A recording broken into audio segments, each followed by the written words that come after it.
Welcome to Outlaw Radio, live from the basement. But it's also live. It's also Outlaw Radio, the aftermath. On a Wednesday night. Obviously, we all know what today is. It is the day after the election. So I'm sure this will be a very interesting show. I want to say this off top. It doesn't matter to me what side you're on. You know, if you want to call in and say what. I just one of those things where I say kind of like a open mic, because I know everybody has a perspective on this. And so we have a number. It's 262-202-5131. It's scrolling across the bottom of the screen. Share the show. Hit like, hit follow. The aftermath. We got to talk. We're all grown people in this room. My name is Kevin Barnes. I am the host of Outlaw Radio, the militant with a microphone and mouthpiece of the movement, a.k.a. the Negro Whisperer, certified professional life coach, Negro Whisperer. But in some circles, they refer to me as the world-class smartass. And this is Outlaw Radio, and I'm not alone. Mr. Carter, what it do tonight? Peace and relaxation, black people. Peace and relaxation, chill out. I'm doing well. How about y'all? Welcome to Outlaw Radio, where we talk that talk and we definitely walk that walk. Raising vibrations and elevating thought. Y'all better come on in. I'm trying to tell you, I am the black woman lover, the black man's brother, the culture teacher, the hood healer, the ghetto witch doctor. Hey, mama! There go the Seamo's man! Y'all better come on in. I'm trying to tell you. I'm bringing you House of Vitality. There we go, man. Support black business always. Once again, we got a chat room. It's already popping. Ewalk is in the chat room early. He says, Ewalk in the house. How you doing, my brother? Kamar, we haven't been on. We were off Monday because Monday was my birthday. And I was just like, I took just some days, just me. And so we didn't do a show on Monday, obviously. But I had a great birthday, man. People shouted me out on Facebook. I was like, wow. it was dope. And shout out to you if you took the time to say, you know, happy birthday to a player. You know what I'm saying? Appreciate that.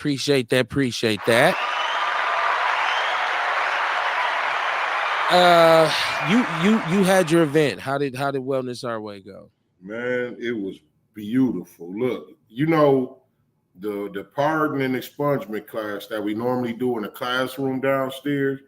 Okay. So many people there, we couldn't do it in the classroom. We had to do it in the middle of the Sherman Phoenix. I seen that. It was dope, man. That was dope. You know what I mean? You know, and I told you a long time ago, I just want to be able to touch some lives, man. You know what I mean? I want to see if I could make some lives or give some people a better quality of life. Help somebody get a better quality of life is a better way to put it. Right. And, you know, stuff like that is it. You know what I mean? And it just warmed me up, you know what I mean, to see how many people came and really wanted to get their life together, man, and make some changes. It was dope, you know what I'm saying? And I figured, shit, if I could just get one person up out of there to change their life besides me, because I'm going through the process too this time. You know what I'm saying? I'm getting rid of my felony. Okay. But if I could get one more person, you know what I mean? I feel like the job would be well done. You know what I'm saying? Each one teach one. If I could just reach one. That's what's up, man. That's what it's all about. Doing it, right? doing it, as they say. Right. How was your weekend otherwise? It was good, man. It was good. You know what I mean? The rest of the weekend, I relaxed. You know, Sunday, I put a little work in. Monday, I put a little work in. But for the most part, it was relaxing after that. You know what I'm saying? Okay. Jeff Crape, the homie's in the chat room.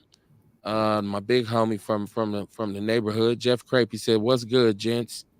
Hey, man, doing what we can do, man. The aftermath, ready to just really talk about, you know, this whole thing. I want to try to wait for some more people to get in because I really, really want to hear everybody's opinion. And I think the interesting thing about this is I'd like to hear those individuals. I've been saying this for a while, and I think people think it's just like for shits and giggles. I really want to hear from somebody who supported Trump. Not in like I'm going to tear you to pieces or I'm on your heels. I just like to hear your perspective because I don't get the support from black people that Trump got. We'll get to that, Kamar. We'll get to that. I'm trying to cover everything, man. Before we get into it, rest in peace to Quincy Jones. Right, Quincy Jones passed away on my birthday. Ironically, musical genius, man. And you know, we don't often think about like the culture. And I hate to use the word culture nowadays, but our whatever is the left of culture, black culture. You think about why did we have it? Why did it get to an advanced level creatively on, you know, just classic music? From how many artists, black artists over the last 50 years have basically built the foundation of black culture artistically, music, movies, comedy. But when it comes to music, Quincy Jones was this dude worked with Ray Charles, man. And Ice-T. Right? Like, so, you know, this dude was a vital piece. And if people don't know who Quincy Jones was, Quincy Jones produced the Michael Jackson Thriller album, which is, I think, still to this day, the all-time highest selling album of all time. What is it, Kamar? 300 million sold, something like that? Like that, man. I don't think nothing ever sold like that. It was at one point Guinness Book of World Records. It was the highest selling album ever. He helped Mike make that crossover. Well, he was Mike's producer from the late Jackson 5 all the way up through. So he did his first and then he did the second album. That's what I'm saying. He was with him as he crossed over and became a huge world star. Man. Can you even call what Michael Jackson did crossing over? It just was. Well, only reason I say that is because, you know what I mean, in the beginning, you know, with the Jackson 5 and then the Off the Wall album, you know what I mean? Yeah, you know what I mean? These the brothers here, you know what I'm saying? You talk about in the hood music back then, but then when Thriller came, it was more like worldwide. Yeah, it's like that's what I'm saying. It's bigger than pop almost. Yeah, right. Yeah. You can't say that because I can't think. It probably ain't no pop albums that did that good. Well, no, it's recognized as one of the most pivotal albums musically in the history of the recording industry in general. And Quincy Jones produced that, as well as I believe the follow-up, Bad, and the one before that, Off the Wall. Mm-hmm. So, and he produced a lot of stuff for a lot of people, but he passed away. He was 91. You know, sometimes they say the upper room. Hey, man, condolences and prayers, man. He had a long life, man. I hope I live to be 91. You feel me? Definitely. You know, so we'll see. Trying to add some years back onto my life. I see. Oh, Jesse Parrish. I know you happy. I know you doing the butterfly out in Denver. Said peace from the Mile High Income and Illegal Migrant Flood. Maybe not. Didn't he say he didn't like Trump either? Didn't they say they was voting for Cornel West? Yeah, well, we're gonna see how they feel because they show in the chat room doing it up. It said the revolutionary agenda and shock. Yeah, shout out to you and Shabak. I spoke to Shabak on the phone the other day. Shout out to Shabaka, man. My schedule has been twisted because I've been moving around for work, but I got to get on point so I can come back on their show. He said, I told y'all Kamala was going to lose, and I'm so glad she did, and this election is over. 150 million copies sold worldwide. Michael Jackson, 150 million, he said. 150 million albums sold. Jeez. That is what, going platinum 150 times on one record. Man. Now imagine all the other, you know what I mean? Like that's diamond 15 times. Yeah, man. That's stupid. That's heavy. That's stupid. Said rest in peace, Quincy Jones, the original Diddy. His behavior doesn't take away from his contribution to the music and entertainment industry. Man, there's no telling what Quincy Jones knew. Listen, I have to keep it to you just think about that long in show business from the 50s through the 60s, through the 70s, through the 80s, and you at the top of the game the whole time. It's like, hey, come on, man. You remember, I ain't trying to put him out there like that, but remember Pop has stories. Like And then, you know what I mean? We've been hearing, we done heard a couple rumors about his name coming up with Diddy. You know what I mean? Like, shit, it might, I ain't gonna say it's good, but I mean, for him, you know what I'm saying? Like, before his name started coming up. Well, maybe stress took him out, Kev. You talking about Quincy Jones? Yeah. He's 91 years old. A sneeze could have took him out. Yeah. So I don't. So hey, the stress can help. I think once if you got so much money and get so old, Kamar, I don't even think you trip on that no more because you probably can't even remember a lot. You know, like so you.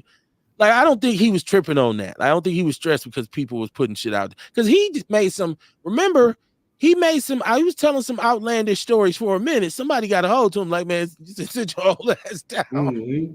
He was telling some shit for a minute pre the whole Diddy thing. So, yeah, man. Man, that's crazy. He says, we don't need motherfuckers mooching off the system. And when you go out there and try to protest, they put the Insurrection Act on your black ass. Ace Cooley said Quincy was the black Clyde. You mean Clive Davis? He said pneumonia is what killed him. Yeah, Tupac was married to his daughter briefly. Yeah, that's what he made a pass on him. Remember? Yeah, Pocket said some shit about Quincy. I mean, about him loving white women and he never had black women, and you know her mama was white. I'm talking about when he said Quincy made a pass at him at his house. Tupac said that? Yeah, he was with his. He was with Quincy Jones. It was some talk about that, wasn't it? Yeah, okay. He was with Quincy Jones' daughter over there. Remember? And then he said Quincy pulled him in a room. I didn't hear that part. What I always heard was I knew he had made these comments and Quincy Jones got at him, and so he apologized, and that's how he ended up messing with his daughter. I never heard about him getting pulled to the room. But Quincy was a little old to be pulling Tupac in the room, wasn't he? Even at that time, he was like 60 years old. So he was strong. Some 60-year-old motherfuckers still going. Old Clive Davis was still jamming. Oh my God. We'll get it. Listen, okay, so hey man, I ain't trying to put Quincy out there. Hey man, it don't even matter. Like I said, just talking about the rumors that was going. I don't even think it dilutes his. This dude was the producer for the theme song from Sanford and Son. That's Quincy Jones. Heavy. People don't know that. So it's like, I think what they say about real creative people who are like, especially geniuses, they walk this thin line between insanity and sanity. You know what I'm saying? So it does. I wouldn't think that he don't. Some of the shit he was saying was letting you know. I done say some shit, boy. He said he did. He said at one point he was with Diane Carroll. Okay, so look.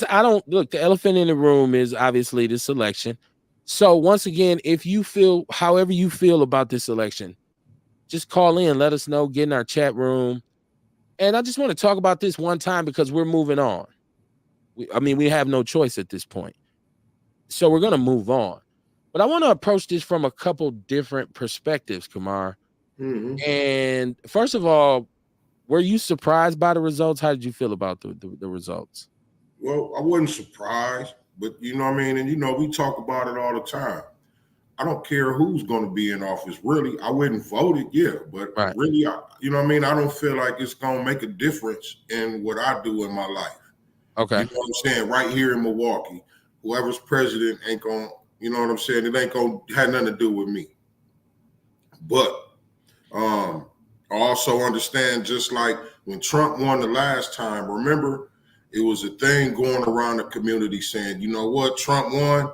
He racist. He's all about business. We got to learn the game. We got to learn these loopholes that these rich white people know and all that type of shit. Well, it's just the same thing. We got to learn the game, man. You know what I mean? More of the game and play the motherfucker. Okay. I hear that. I think so. You and I discussed this before the show, and this is the main thing. This is why I'm asking people to call in or jump in the chat room, is because this is the first time that I can remember as a grown man where I've seen black people support a known, admitted, outright racist. Straight up. I'm not listen.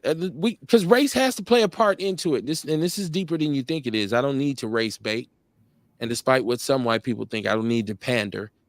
There's no need for me to pander to people in the hood or in the community in Milwaukee because I'm one of them, and so they know I speak the truth. So it's not pandering. But when it came to this election, and we said, who are we going to vote for?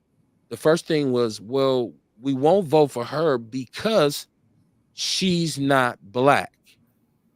The first thing that came to my mind when I heard that was, well, neither is he, and neither was Biden. Right. So that was the first thing I just didn't understand, but it just built like black people actually had contempt for her because they were like almost sensitive about her saying she was black. Now, she didn't help her case, lying about listening to Tupac when she was in college. Tupac hadn't even made an album when she was in college.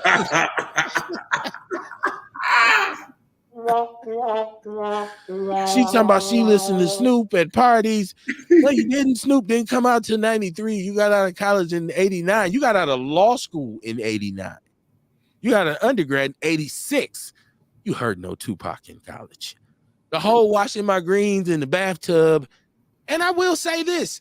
People talk shit right now because 2020 rear view, it's 2020 vision in the rear view mirror, right? And so when you look back on it, it always looked clearer. But people said she pandered too much. Trump did the same thing. He brought out every conservative white celebrity, and from Hulk Hogan on down. Hey, ain't that what they supposed to do though? Yeah, that's what I'm saying. Ain't they supposed to pander to the people who they want to vote for? Yes. Why the fuck is that a problem, black people? But it was a problem for her. But now, do I agree? But I care. Like, why do black people look at that as though it's a problem? They just letting you know how much your vote count. Really? Well, the people they bring out might not necessarily appeal to you as a voter. So just hear me out when I say this. So if I'm an older Democrat, I'm a black Democrat, I'm a little bit older. I'm probably in my 50s, 60s and upwards. When I see them bring out Cardi B or Megan Thee Stallion, first of all, I don't get it. And second of all, that's not to appeal to me. But what they got to understand is it's to appeal to younger voters who will someday be your age. And so that, it was like, okay. But this is, people follow these people have millions, hundreds of millions of followers on social media. So why wouldn't you have them, if you're trying to appeal to the young people? That's what you're supposed to do. Right. The pandering didn't bother me as much. Because like I said, Trump was doing it, Kid Rock, Hulk Hogan, Frank Sinatra, whoever the fuck. All the white people came to Trump. It happens in every election. Yes. So but people were mad at her, like black people. And then I don't know if y'all got family down south, call them and ask them, is they all right? Call them and say, y'all straight? Because down south, black people wrote, especially in Georgia, where they said something like 29% of the men in Georgia voted for Trump. Black men, I should say. That's huge. That's a huge shift. So, I mean, it's a lot of deep parts of it to talk about. But like I said, I never seen black people really just say, okay, we riding with the racist over her because she's not black. Think about that, Kamar. Yeah. I'd rather endorse the racist dude than her because she's not black. That shit don't even make no sense when you say it. Hey, So, I hate how black people blaming black people for him winning. Yeah, but ain't it personally true? I see more black people going to the polls than I ever saw in my life. It was a lot. Our voter turnout rate, I ain't got it yet, but it had to be high. You know what I'm saying? Like, I see black women and black men blaming black men.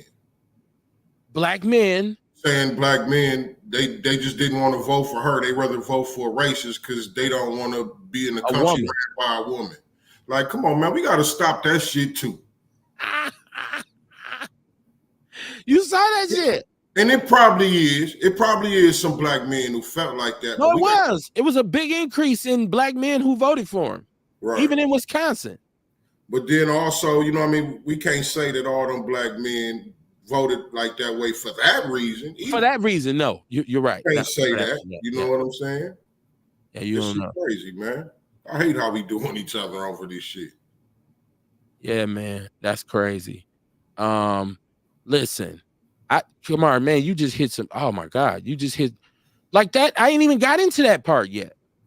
I haven't even gotten into the part about, does it come down to us, for us as men? Are we really sitting here looking, saying, man, we can't have no woman as president? Because I personally didn't think it would be a big deal. Me either. Because of battles, like, I'm like, yeah, you know, what's he gonna do, right? Like, so listen. Let me get the chat room. Ace Cooley, hey, what up, Ace? How you doing, man? He said the crazy thing is no one even thought about old Cornel West. Well, we talked about him. I don't think.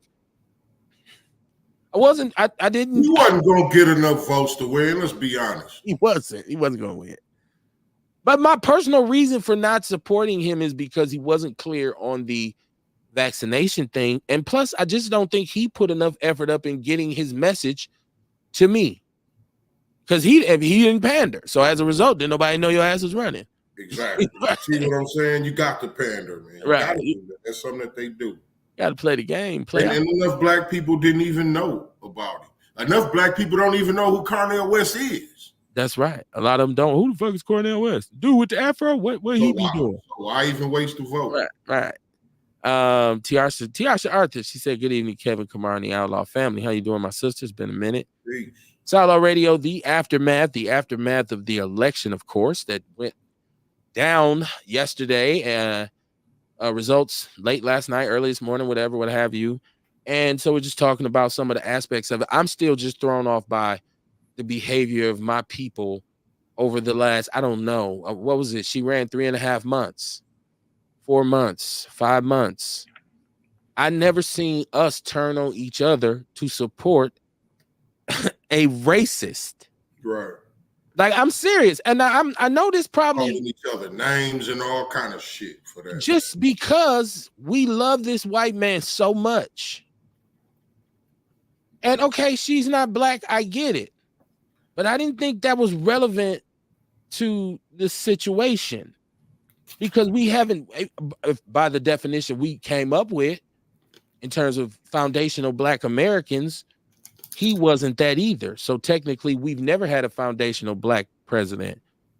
So I didn't understand. I was like, wait, is the ticket to, if you're not white, if you're not black, we're not voting for you, but then let's support a white dude who obviously don't give a shit about you, who makes fun of you. I just don't understand it. That's why I need somebody to explain it to me. Now, from a policy perspective, in looking at it, I feel like this also was an election based on some issues. The number one issue being the economy. But what my people didn't pay attention to is that historically, black people have always done better financially under Democratic presidents, right? That's a fact. The economy is now stronger than it was when Biden took over. That is a fact. But the economy, and with the stimulus checks, and with the who put the name on the check, and people keep saying I had more money in my pocket when Trump was president. Yeah, because inflation wasn't what it is now when Trump was president. So I understand it from that perspective. The second thing is this immigration. People really feel some kind of way about immigration. For real. I'm like I feel like that's a bigger issue than I just wasn't paying attention to it enough, because I didn't get Trump's appeal at all. But if you listen to some of these numbers, they are staggering. We're talking about 15,000 illegal immigrants who committed murder, and 13,000 who committed rape, and this is what I've seen floating. So please tell me if this is false information. That is an astounding statistic. And so it comes down to the economy and immigration. And, because she was the sitting VP, she couldn't really duck. What was going on the border, because that's her and President Biden's, that happens under their watch. I don't know how much influence she had. She said, I was at every meeting and I was, and sure you was, Kamala. But I'm just saying, at the end of the day, it wasn't just her policy. So when it comes to the economy and immigration, people really felt so passionate about that.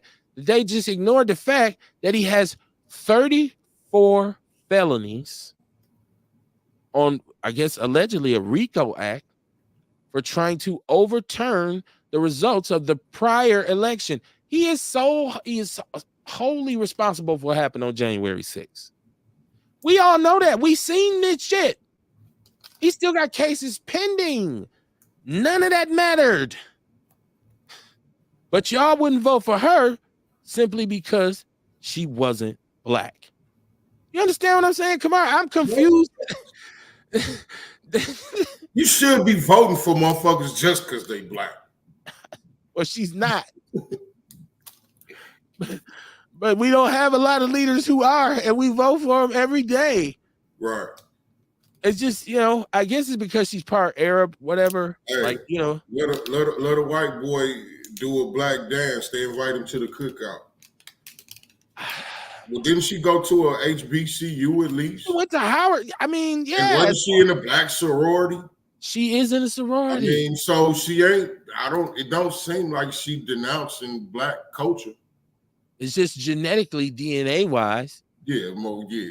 See. Because white people can get away with saying no. I have plenty of black friends. I like boys in the hood, and people say, "Oh, he understands." But she went to Howard and grew up in the city, and she don't know nothing about no black people. Yeah, I met her sister.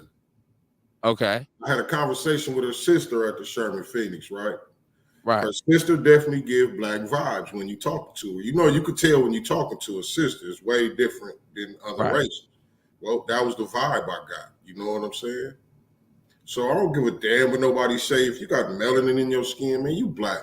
If she slap a white woman, they gonna say that black woman slapped a white woman.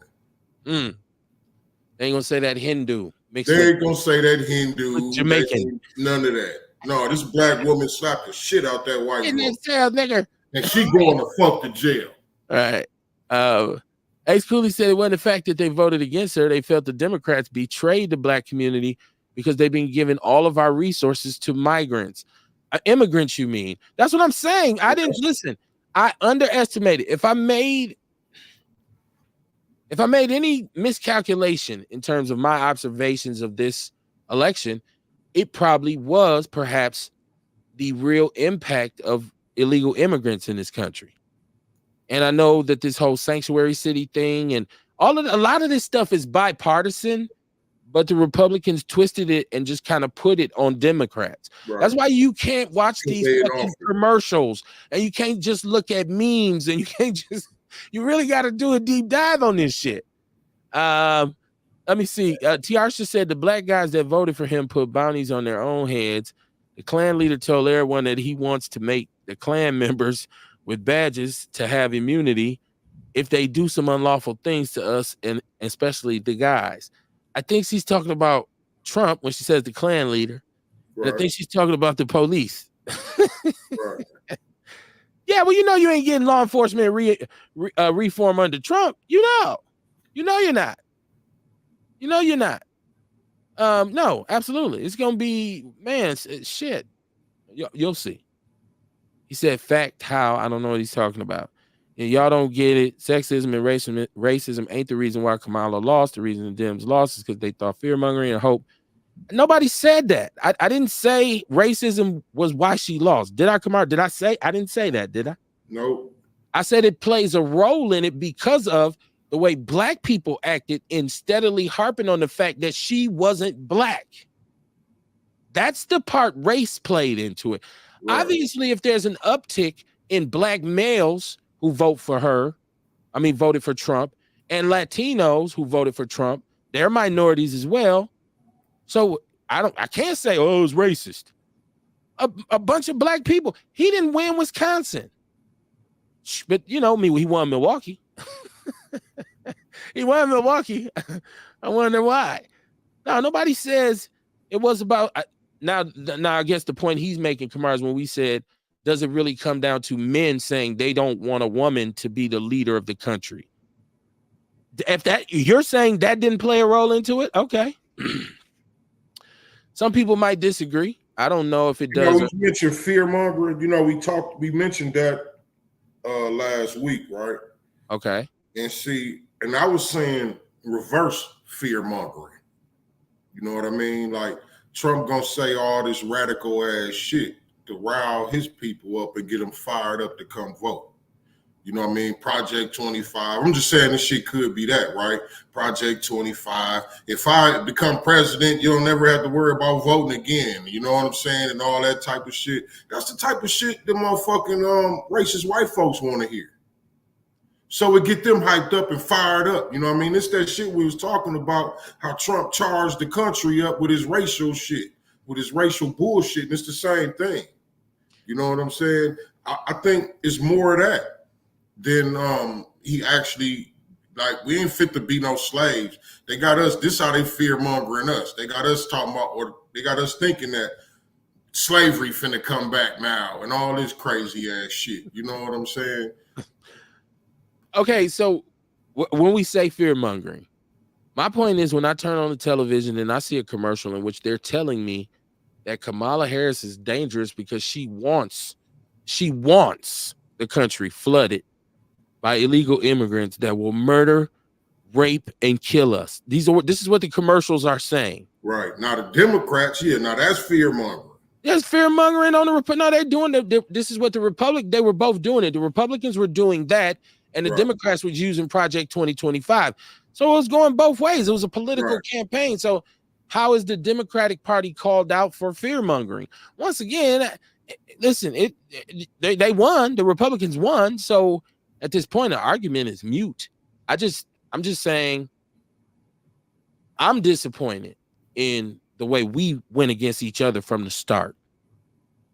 And it's just like we couldn't get united under a united front. I heard a lot of people, Kamar. We listened to a lot of people. We asked a lot of people's opinions.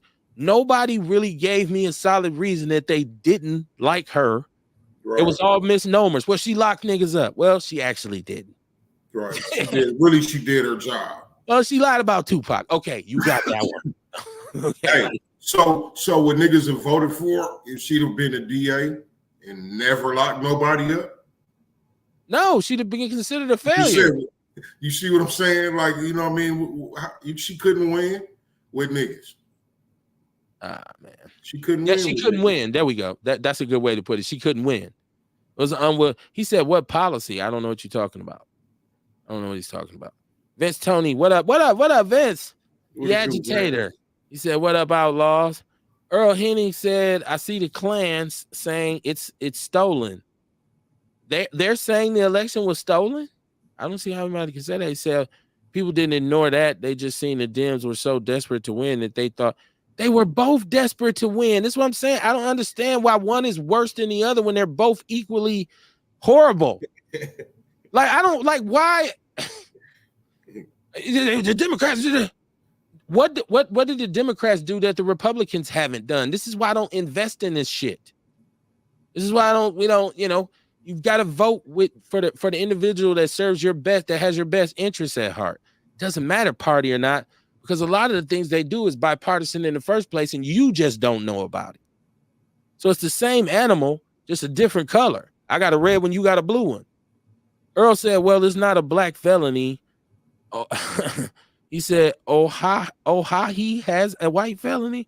Who is Uihai? What is that? I don't even know what that says. That shit makes me feel super illiterate. She said, people want to say the Klan leader gave us some stimulus checks, and he didn't. Obama set it up before he left office. This is why the Klan leader held him up so he could put his name on the check. People don't care. This is another thing that amazed me with this election, that black people just didn't care about the truth, man. They didn't care about the truth. He said you shouldn't vote motherfuckers that tell you your whole chest they ain't going to do any. What Trump said he's going to do for black. Once again, they both the same thing. He said he's calling in. I don't see a missed call. I'm not saying you didn't, because I wasn't looking at the phone. Tell you that much. Let me make sure my phone is good. Tiarsha Arthur said Kamala's father is Jamaican and her mother is Asian and Hindu. Okay, once again. Okay. If race didn't play a role in it, I guess. I underestimated the illegal. That's what I just said. I just said that. Talking about is she black or not? Right. I just said that was the one thing that I probably just didn't. The whole immigrant. I didn't know that people were. I guess if you live in the South, maybe you could see it a little bit closer because we talk about Chicago, but we don't really see that here.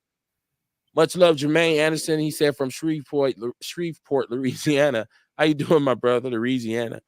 Who else is in the chat room? Ewok, he said, now, okay, if she meant Trump plans to give police total immunity, he said that shit. I know what she was saying. I was trying to explain it to people who may not speak Tiarsha, because she says the Klan leader and the Klan members. And we know after all these years, who's she talking about? Motherfuckers know everybody know way better than to believe the shit that these politicians be saying. Y'all hear me? I don't know why everybody taking. Hold on a second. I don't know why everybody taking this shit from Trump to heart so much. Because politicians don't never do what the fuck they say they gonna do. They get their people riled up for nothing. Right. Let me get the chat room. Then I got a couple callers on the line. Jermaine Anderson said, "Keep me in prayer. Thank you, everyone." He said he's fighting for justice down in Shreveport. Always. If you're on the line, make sure you turn your device down because you're gonna get an echo when you talk. Scott says he won Wisconsin, didn't win Dane and Milwaukee counties. That's what I just said. He won Milwaukee. Let me see. Who is this? Oh, he said, well, we got him on the line, so he'll be able to speak for himself. Said 13 million. And that's another thing, right? Like, I was seeing a bunch of people blaming black people or black men for Wisconsin now going Democrat. You know what I'm saying? But the thing is, really, it's more white people in Wisconsin than it is black people. It's 86% white. You know what I mean? So all the black people could go out and vote and still lose that motherfucking. They all live in southeastern Wisconsin. That's what I'm saying. We arguing about this shit for nothing. Who is this? This is Dion saying, answer the phone. Scott says 13 million invaders in over 3.5 years. Let me see. I'm catching up. He said, what it do? My brother love us. Okay, so now I got Jesse and I got, I believe, Ewok. So Jesse, you've been waiting on the line. What's popping? Hey, what's cracking? Outlaw, good to talk to y'all. Been smoking on it since last night.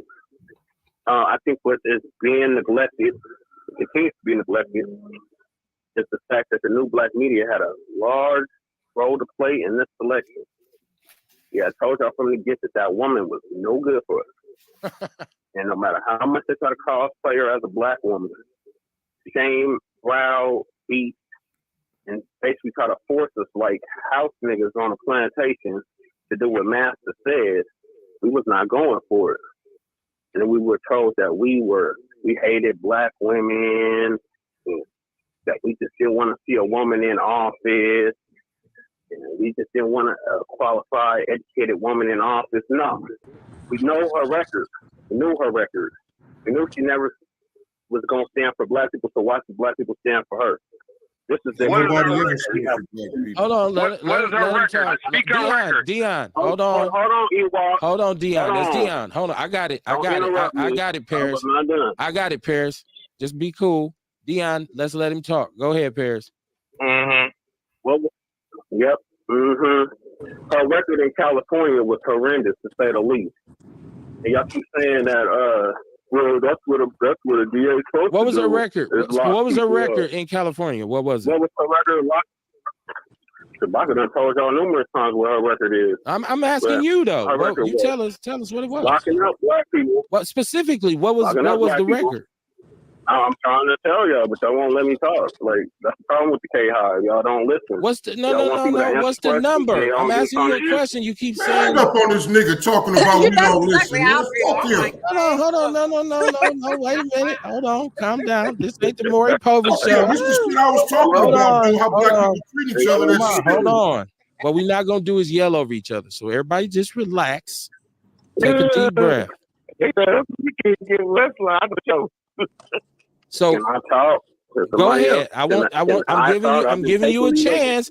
I'm giving you a chance, but don't You want to take be shots nigga because want to be everybody gonna respond. disrespectful? Fuck him.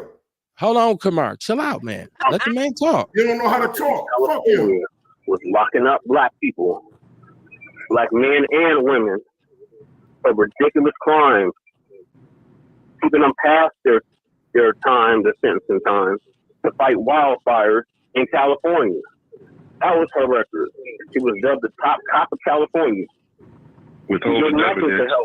The DA ain't in charge of giving you more There's time. nothing to help black people in The California. DA can't extend your time in prison. It's an insult to anybody's intelligence that knows her record in California for anybody to sit up here and say that she was the lesser of two evils. And Okay. you said that they're both equally evil. All right, Paris. So now hold why on. were we browbeat and shamed Hold on. into voting for this East Indian? We got other people on the show. So Dion, you were up next. I want to give you a chance to respond, and then I got Ace in the chat room. Then we'll get to Kamar. Let them go ahead. I'm about to mute it because I'm about to Google what he's talking about and see how much facts in it. Because I know I'm about to Google it right now. So y'all can go ahead and talk. Okay, Ace, you on the line. You with us, Ace? Hey, listen. It don't matter either way to me because I ain't gonna lie. We just been fucked over by both these punk ass parties. Like I said, if you say my statement earlier, what does this change for us? Whoever it's gonna be, we just need to know how to galvanize and build our community. Fuck them people, you know. But here's the thing: I'm gonna keep it 100. From my understanding, I'm not from Cali, but I've been hearing about all this. It's just like what the brother said. She was locking people up, and not only that, he forgets himself. It was withholding evidence to free people. You know. I mean, shit. Hey, boy, you know how these punk ass systems work. I don't have to deal with it too. You know what I'm saying? But that's kind of some of the shit they got to do to stay to keep their jobs where they are. Not only that, man, as she went up to San Francisco and became the what do you call it, the head hunter, the top. Attorney. Yeah. You're talking about the Attorney General. She was the Attorney General of California too. The Attorney General. Hey man, she flooded Cali with the Mexicans then. You know what I'm saying? So this ain't no different to these people, man. You know what I'm saying? Because this is how that 18th Street shit got started. At one point in time, I'm gonna keep it 100. Cali was full of niggas. Now it's ran by the Hispanics. And that's her fault. You know what I'm saying? And that's her fault. It's that. And then, okay, let's go on another level. These niggas committed crimes, but it's her fault for locking them up. Educated black people is just tired of dealing with this globalist bullshit. Okay. You know, once again, it's the food, Bill Gates, George Soros. I don't know where I got so many ways I can go. I don't give a fuck about who because I feel like, look, we're a commodity anyway. We're a commodity to them anyway. So at this point in time, all we got to do is get our shit together and say, fuck them, period. Both sides. Right. Okay. That's what I've been saying. So now hold on. First of all, I want to say I encourage people to call in, whether or not, however you feel, because I really don't care who, you vote for who you want to. But my thing is, everybody respect the panel. Don't take shots. Don't throw shit out there like that, talking about that's your problem with y'all. Like Paris, be cool, man, because people are gonna respond, and the shit'll get hectic, and I just hang up on everybody. So nobody on here being disrespectful to nobody, man. Don't do us like that. So I mean, I'm having this conversation because the purpose is to listen, and we have to converse. So when I ask you what's her record, what I'm looking for is some statistical information. I've heard the rumors and the whatnot of what she supposedly had done, but if we're going to talk about what she's done to people of color, let's talk about Trump with his billboard for the Central Park 5, in which he wanted to bring the death penalty for some young black males. Hold on. Like you just said, let me talk. Trump has been sued in federal court and lost the case because he refused to rent to black people. So I don't understand her deeds are worse than his when she actually had a job which involved prosecuting criminals. Now let me get to my chat room. Let me read my chat room. This is TR. She's saying the caller saying false information. The guy she locked up for marijuana She also set up programs for them to get right out if they completed the programs.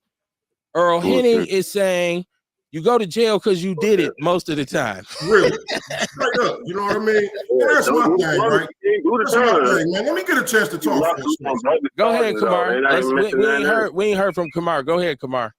But that's the thing right there. You know what I'm saying? Like, everybody say she locked motherfuckers up. Them niggas they did the crime. They got to go do the time. You know what I mean? And again, if you causing harm to the community, you causing harm in the community, you need to go to fuck the jail.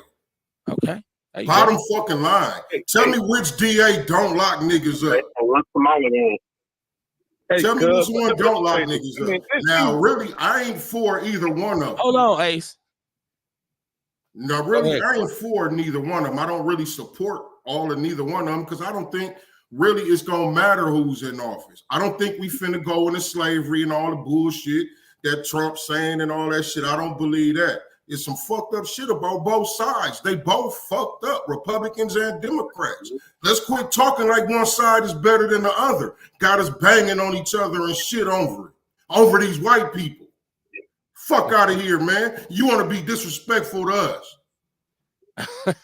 We ain't did shit. We're good, Kamar. Hey, Kamar, Woosop, my brother. We good. Now look, we got Juice Lady. Hold on, Kev, because see, listen. I had to say what I had to say, right? Then you got it. I'm the one who said go ahead. I said go. I'm the one who told you. Go ahead. Yeah, I know, but that's what I'm saying. You telling me to calm down and shit. But I'm saying relax. You feel like you finna whoop somebody ass. That's what I had to say and how I had to say it. I don't take nicely to being disrespected. I'm gonna let you get all this shit out. I want you to keep going. I'm done. I just want to make sure you good. I'm just telling you, relax, man. Well, don't tell me to relax when I'm getting my shit on. Oh, man, come on, man. I don't know what that's about. What's up, Courtney? How you doing? I'm talking. How you doing, Courtney? I'm well. I'm making sure they done right now. I'm well. Right. I don't know what the fuck is going on right now. Yeah. And this is why I tell people call in. That's why I give everybody a chance to talk. You get up, you say what you want to say, but damn, tell me to calm down. I mean, well, you know what, dude? If it means that much, if it really makes you that mad, I'll just bring you back in later. Man, good, nigga. Fuck dude. Fuck him. I got you. No big deal, man. Why gotta be fuck me? I got you. Cause nigga, you was disrespectful to us. You fucking Democrat. You was disrespectful to us, man. Wasn't nobody disrespectful to you. You came in talking shit about us, talking about we don't get. I didn't do none of that. Fuck I just think I don't understand why she lost. Hey, I want to ask a question real quick. Go ahead, Dion. I want to ask, does he talking about what she did in California when the gang member killed the police officer? What did she do to him? Did she get him the death penalty? Did she get him life without parole? Which one did she do? Since you know her record, because I'm going through this shit. Hello? What year? Nigga, 2004. 2004. 2004. Oh, you talking about in San Francisco, a gang member shot the police to kill them with an AK-47. What did she do to him? Did she get him? Yes. She wasn't even a DA of San Francisco in 2004. Okay, all right. I'm reading it right here. You don't know what she did. He's just talking about what the fuck somebody told him. I'm reading it. I'm looking up here reading it. Listen, once again. Hold on. Mean reading ass nigga. All right, come on. I mean, mean reading ass nigga. Listen, I don't know if I got to just end the show. What I'm not gonna do is sit up here and just listen at grown men yell at each other. And I'm being fair about this shit, so I don't know why nobody's throwing any anger my way. I'm just doing the fucking show. So y'all got to calm the fuck down, everybody. And parents, you got to stop throwing shots, man, because you saying shit that's inflammatory. I'm trying to talk. I keep I let you talk forever. I let you talk forever. But then you're not the only person on the show. I let you talk forever, and then other people are trying to talk. But what you're doing is you're taking shots. Nobody here is gonna stand for that shit, bro. Nobody here is gonna. When you start popping off, y'all don't know what y'all talking about. And y'all, I don't understand what you're talking about. We don't understand why she lost. The whole point of the conversation is to talk about the many different reasons why she lost. It's not just one single thing.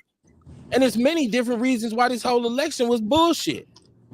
And it's many different reasons why they both were the lesser of two evils, because they both are inherently evil. Nobody said they was the biggest groupies for her. Nobody was at the Glorilla show bopping with her while she was trying to get young voters. You are of the misconstrued point of view that we're Kamala cheerleaders or that we're Democrats, when nobody over here is even on that.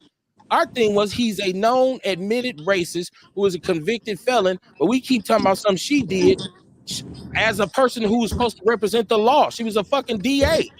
You're mad at her for doing her job, but you don't give a fuck about all the crazy shit he did. You don't call him out. And then you keep dwelling on the fact that, and you're saying, well, racism didn't have nothing to do with it, but then you keep stressing that she ain't black. So which one is it? She's not. Okay, so, but you said racism don't got nothing to do with it. Trump ain't either. I said that the Democrats kept trying to parade her around like she was a black woman, but she's clearly not. That's what I said. When did they do that? She was campaigning. What was they supposed to do? They were supposed to say you on your own? 2019. Flaunt her around. 2019, they've been trying to parade her around as she's a black woman. So did any black person feel pressured into? No, there's no black person that's going to tell you they felt pressure from the Democrats to vote for Kamala. There's no black person who's going to say that. Literally. That's a lie. No, it's not a damn lie. Show me if you out there, listen. If you were out there, I've been. But the Republicans have done the same thing. Man, get the fuck out of here, man. Man, that a long time ago, man. Fuck him. You just get mad at me. I'm just trying to calm the shit down. I was on my shit, man. I was on my shit. You know what? I mean, damn, dog. Me down. Like, I'm trying to get control of the show. Nobody wants to hear fucking people yelling over each other. But it was my turn to talk. You kept saying, "Calm down, you man." Spoke forever. Down. You said, "Fuck you, man." Him to shut up. I did. The fuck you mean? I did. It was my turn to talk. You did say you was done. I thought you was done, but then y'all got I'm talking about before that. Woo. Man, motherfuckers is crazy about this shit. I'm just sitting here. I'm crazy about being disrespected. Well, I'm not the one who disrespected you, so I don't know what you're talking about. And you coming at me like I disrespected you. Well, I just told you what you did. So okay. What? You told him to calm down. So what the fuck is wrong with that? What's happening, Dion? What's going on? What's happening, man? I got quiet. Because, we talked earlier today and last night. Man, last night after we got off the phone, man, I looked at I ain't gonna lie, Kev, I cried, man. I cried because I pride myself in being a black man and looking at everything that we've been through, through history. And we still getting the shit end of the stick, man. You know what I'm saying? I think you were saying something to me about God when we got off the phone. That's what really made me upset. Not at you, but the fact, hello? I'm listening. We listening. Yeah, not at you, but it's always we revert back to God. And when we got off the phone, I looked, because we got off the phone, I kicked the dog in the ass. I'm just fucking around. But I said, you look like a Trump supporter. Don't say that you gonna go like Charleston White. Don't say you kicked the dog, man. I know, I'm just talking shit. When I looked at it, it was 230 to 185. And I said, Kev, you was like, man, look, I'm gonna let you go, D. And then you was like, something about God. And then I took the phone and I threw it on the couch. And I said, God ain't got a motherfucking thing to do with this. And I went to sleep. And when I went to sleep, man, I just didn't want to wake up this morning. I felt so depressed. Damn. You know what I'm saying? Like, God, I did though, man. Because see, the thing about it is people not looking at this and they not reading. They just taking this shit for all he said he's not going to do this. Everything that man said he was going to do in 2016, he did it. He ended Roe versus Wade. He appointed how many Supreme Court judges to Clarence Thomas, and we just talked about this last night. Clarence Thomas and Alito about to retire. The man about to put 2 more on there, and they're going to be in their 30s or maybe 40s. That's another 30 to 40 years of a conservative rule Supreme Court. He got the House. See, that's the thing. You know what I'm saying? See, we was looking at, okay, the checks and balances.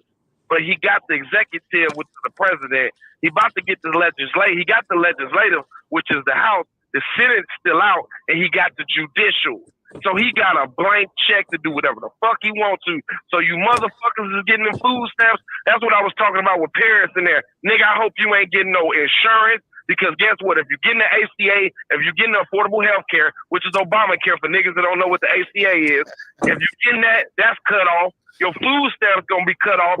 Ain't no more FHA loans. Your children ain't gonna have no daycare. They gonna end the SNAP program. They call it different wherever they at. The food stamp program. Hell yeah, niggas. Man, they about to diminish motherfucking what you call that, the Department of Education. Now, Dion, stop right there. Stop right there. Go ahead. Is that fear mongering that you're doing right there? Is that fear mongering? You realize you just predicted the end of the world for black people. Truth. Okay, that's not fear mongering. I don't. It's in black and white. Okay, you go read it for yourself. Okay, I got you. Just ask. And then he coming up with all these goof ass things. I just read Kamala Harris let 2 people go. It was a gang member that killed the police. They gave him life in prison. It was another M13, an undocumented alien, an undocumented immigrant that was in America, shot and killed a father because they went down the wrong. I got it. Don't worry about it. Crime. Which one? But I hear all this soft on crime for one, but then I hear, oh, she locked a few niggas up for weed. Hey, get the fuck out of here, man. Well, hold on. You know what I'm saying? Well, what he said was, he said that she kept people, and I got Ace on the line who seconded him, who backed him up and said she suppressed evidence to keep people longer in jail so they can fight wildfires in California. That's what he said. Now, Ace, you're on the line, correct? Yeah, I don't know why she did it. I don't say that because I didn't hear she was doing that to keep motherfuckers because of a wildfire. But what happens in that situation, I know how DAs is. They only give a damn about their records, bro. And here's what they do. She did suppress evidence to keep people from getting out. I mean, there's a lot of, and this is not me because I don't give a fuck about either one of these sides. There's a lot of people that were doing interviews behind it. So let me make this clear too.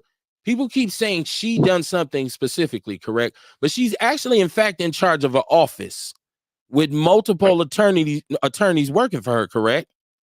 Yeah, hey, listen, I'm just telling you what I heard. That's exactly correct, Kev.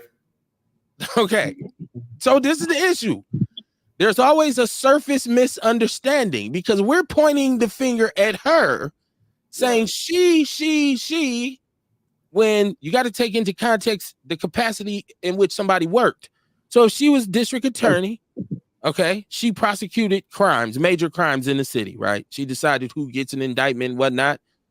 But did she just go around and get people who were innocent? Does her track record show that the majority of the people she went after were innocent? Because if she was doing that, then I'd say, oh, that's a problem. Go ahead, Kamar. Well, I mean, it wasn't much like that. Let me say this real quick, Kev. It wasn't much, because like I said, I wasn't there to know. These are just interviews that people done. But I did know that I heard there was something about truancy. She was going after parents that were their kids were truant. And there was a young lady who had a heart condition, had some illness, so she couldn't make it to school. Right. You know, under those circumstances, okay, you would think they would give her a pass. You know what I'm saying? But you know, hey, I ain't gonna lie, the system is uncaring, it's unloving. You know, to me, it's doing the on both sides though, right? On both sides, it's that way, right. Okay, Kamar, let me give Kamar a chance. Let me give Kamar a chance to go because I don't want him to slap the shit out of nobody. Go ahead, Kamar. God damn it! God damn, boy, get you some fucking tea or something. Shit. You know, like one thing I like to know, how true is that? Like, how can you hold evidence to make somebody stay in jail longer? You see what I'm saying? If the evidence is there, it's there. For one, you're going through court. You know what I mean? This ain't no motherfucker who doing time yet.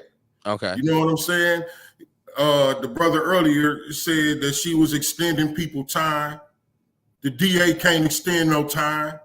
The DA don't even give you time. The judge lock your ass up. The judge is the ultimate motherfucker to make the decision. Based on what the jury decides. Based on what the jury decides, right? Right. The DA is supposed to charge the person, the defendant. That's their fucking job. Right. Okay. That's the fucking job. They sit down in that chair and they prosecute the defendant. Okay, now hold on, Ace. I want to give you a chance to go. Then I want to get to the chat room because it's a lot going on in the chat room. Go ahead, my brother. Oh, I can talk now? Well, not like that, but yeah, we want to make sure everybody gets their chance. No, I mean, I hear you. I mean, and that's true. He's exactly right. But here's the thing, man. Me going through legal shit that I've gone through, you know, listen, the deck is stacked, and it's designed to protect them. Right, I've actually seen, and I've seen situations where evidence has been hidden just so the DA could win. You get what I'm saying? And this is in Arizona. Right. So, I mean, I have no biases here, but also, I mean, when you get into this situation, another reason they didn't really want to fuck, I mean, it was, first of all, people didn't really want to fuck with Biden in the first place. Once again, that was just, they thought he was the lesser of two evils with Trump. You know, people were still pissed off at what he did, his part in the crime bill. And then there are some shit like interviews that he had done, basically early on, that he was already pandering. He was already pandering to the Hispanic. Yeah, but he didn't run in this election, so I don't even know. Like, he didn't even run though. He was out. He that's why he dropped out. Yeah, but Kamala was too close to him. You know what I'm saying? So at the end of the day, it really wasn't just her. It was the Democratic Party. People tired too. You know what I'm saying? People are tired of us not coming up. Just like Dion said, we keep on getting the short end of the stick. Now hold on. You know what I'm saying? I'm gonna be 100. We're never gonna be on top with either one of these parties until we do us and until we do something for ourselves. But also, they gotta understand every time we mobilize and we unionize, we get sabotaged by something. If it ain't COINTELPRO or some other bullshit. But at this point in time, I'm gonna be honest with you. Motherfuckers gotta be willing to go to war. I mean, you see a black man getting beat up by the police, motherfuckers need to mob the motherfucking police. You see back at my motherfucking cop shooting motherfuckers unarmed. Good luck with that. Good luck with that. Listen, dude, I can tell you what, kid. You got a son. I can guarantee how you feel if your kid get murdered on YouTube and he was of no harm to that man. I would feel horrible. Of course you would. Because we're safe in our home. Anybody would. Yeah, no doubt. So I listen. Now this is the statement. This is the statement that Jesse's saying. I literally have several videos online of the Democrats in my city telling black people in my community to vote for that woman because she was supposedly black. So that's not a lie. But that's not pressure. That's not somebody saying vote for her or else. That is a pitch. Just like them saying Trump is going to save America. Hey, so does he think Trump is a better? It is. It's all fear mongering. Hold on. What'd you say? Come on, hold on. So does anybody who's speaking or talking about all this mess, like, do y'all think Trump is a better option? Obviously they do. They spoke with their ballots. You know what I mean? Like, y'all really feel like Trump is a better option? I just don't understand him saying that the Democrats are guilty of this, trying to force us. It was their candidate. What was they supposed to do? Say vote for somebody else? Like, vote for Trump. Right. Like, I didn't hear them saying anything about her being black. They said she went to HBCU. Did you see a commercial where they was talking about she was black? No. It was black people saying she's not black. That was Trump doing that bullshit. Yeah, that was Trump. That was his card. But Ace, he's saying this was the Democrats who did that. Listen, Trump is a sales man. I'm in sales every day. We got planting a seed early, and if you say something long enough to enough people, they're gonna start to believe that shit. That's some Trump bullshit. Okay? Believe what? What did they believe? You think there's black people here who thought she was black? After all this, there are people out of all the noise. When I first seen her, I thought she was black. But you learn soon thereafter that she wasn't, because for the last 3 months, all we've been saying over and over is she's not black. That's all you've heard from. I don't know. You must have been living, not you, but an individual had to be living under a rock to have not heard. Guess what? Kamala Harris ain't black. Kamar, I thought this was like from the start when she announced her candidacy. It was she's not black. So how was the Democrats saying, yes, she is? I didn't see them trying to prove this shit. She the one who said she's listening to Tupac. She said that shit. I think it was black people that She hyped also her up said she like smoked that. weed and didn't. Hey, Hey, you know what though, Kev? What's happening, Dion? Another thing though, we thinking on a local level. This shit about to be on a global level too, because the man is not gonna stop. The man not gonna stop Israel from destroying the Palestinians. So I'm happy with the motherfuckers over there. See, my thing is this. I'm going to rejoice over all the negative bullshit because you motherfuckers, when he first got in there, he signed a Muslim ban. What would make you think, you know, and people, see, the thing is, though, people did shit out of spite. Oh, well, I can't back somebody that's supporting Israel. Trump going to allow, what's his name, Yahoo, whatever his name is, to wipe the Palestinians off the face of the earth. The Ukraine, Russia about to get that. Oh yeah, Russia about to get that. And see, the thing is, you got to be careful though too, because Israel want to fuck with Iran. The Middle East is very unstable. It fuck around and be a war over there. And then you also got to understand, Iran doesn't have nuclear weapons. I don't know if Jordan has it, but it's a lot of other Muslim countries that might get involved in that shit. Pakistan has nuclear weapons. You know, they see, you know what I'm saying? They see them motherfuckers over there picking on, because anyway, they want to wipe Israel off the face anyway. Iran do too. It's going to be a lot of unstableness in the years to come because of this election. And see, to me, it was more about hate. It wasn't about whether she was black or white. It was about black men want to go against the grain. Like they said, well, we're tired of the Democrats not doing this and doing that. Scott Walker and them cut off y'all general aid. Remember people used to get GA back in the days? Scott Walker cut off your GA. It was all type of shit. Tommy you know what I'm saying? So you think that's bad? Welfare check. Yeah, Tommy Thompson. So you think that's bad? Wait till this man get in there and get all these people. See, he's getting loyalists in there. See, that's the thing. People don't understand, and I'm not gonna say people don't understand. They probably don't care, but it's not gonna be like it was the first 4 years. You know, I hear people say, "Oh, it's just gonna be another 4 years." The man already said, and when he get in there, and guess what? He could amend the Constitution because there's nothing standing in his way. He could make amendments. It could go through the Assembly. It could go to Senate. If he fuck around and get the House, and then boom, guess what? Ain't no more presidential terms. He in that motherfucker. So motherfuckers better be careful. But see, it's gonna come to show that when this shit happens, and then like we was saying last night, Kev, I guess it's bound to happen because every great nation has succumbed within itself. The United States was torn apart once before with the Civil War. It's gonna happen again, and this time we gonna be like one of them third world countries. Watch. Okay. Now, Kamar, I want to get to the chat room. I want to make sure you was trying to. I think Dion kind of cut you off a little bit. It wasn't important. Okay. Vince Tony's in the chat room. He said this land will forever be cursed by the spirit of slavery. Have you forgotten there was a time when the president of this country owned slaves? Like Trump, he too was a racist, as is half the people who voted yesterday, which include melanin black men.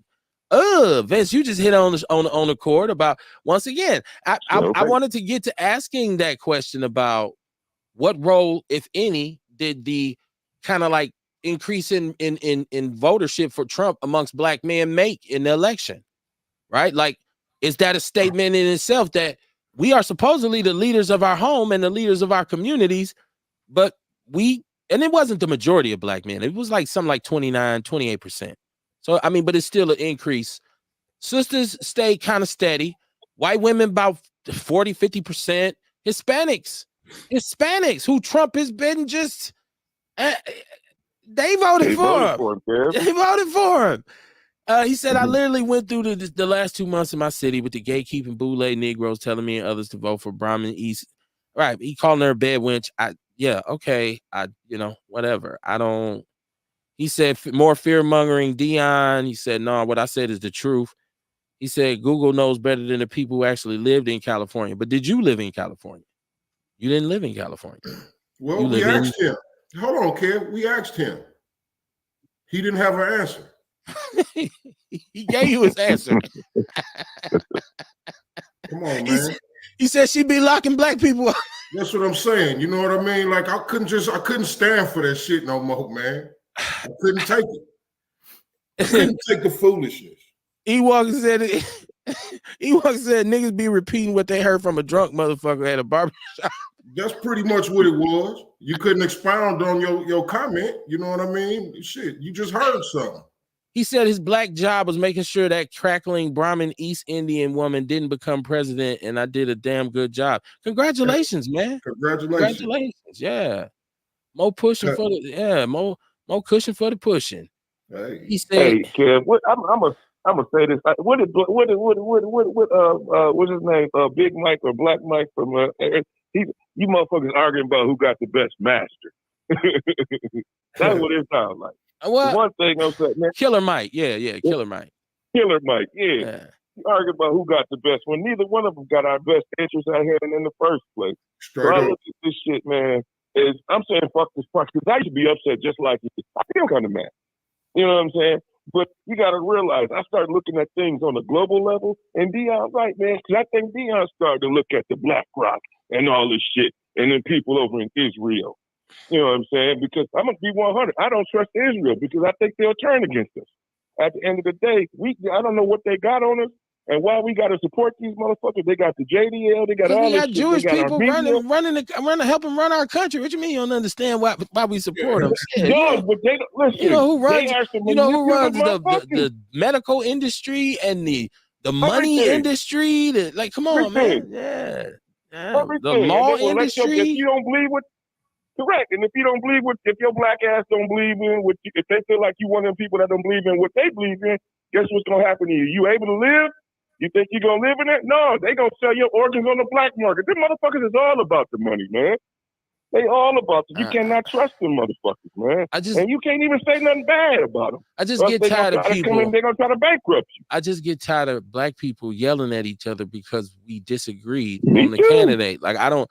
Like, this is what we alluded to in the beginning of the show. And this is what I said. I never seen black people go against each other. And the result of us going against each other was to support the racist dude.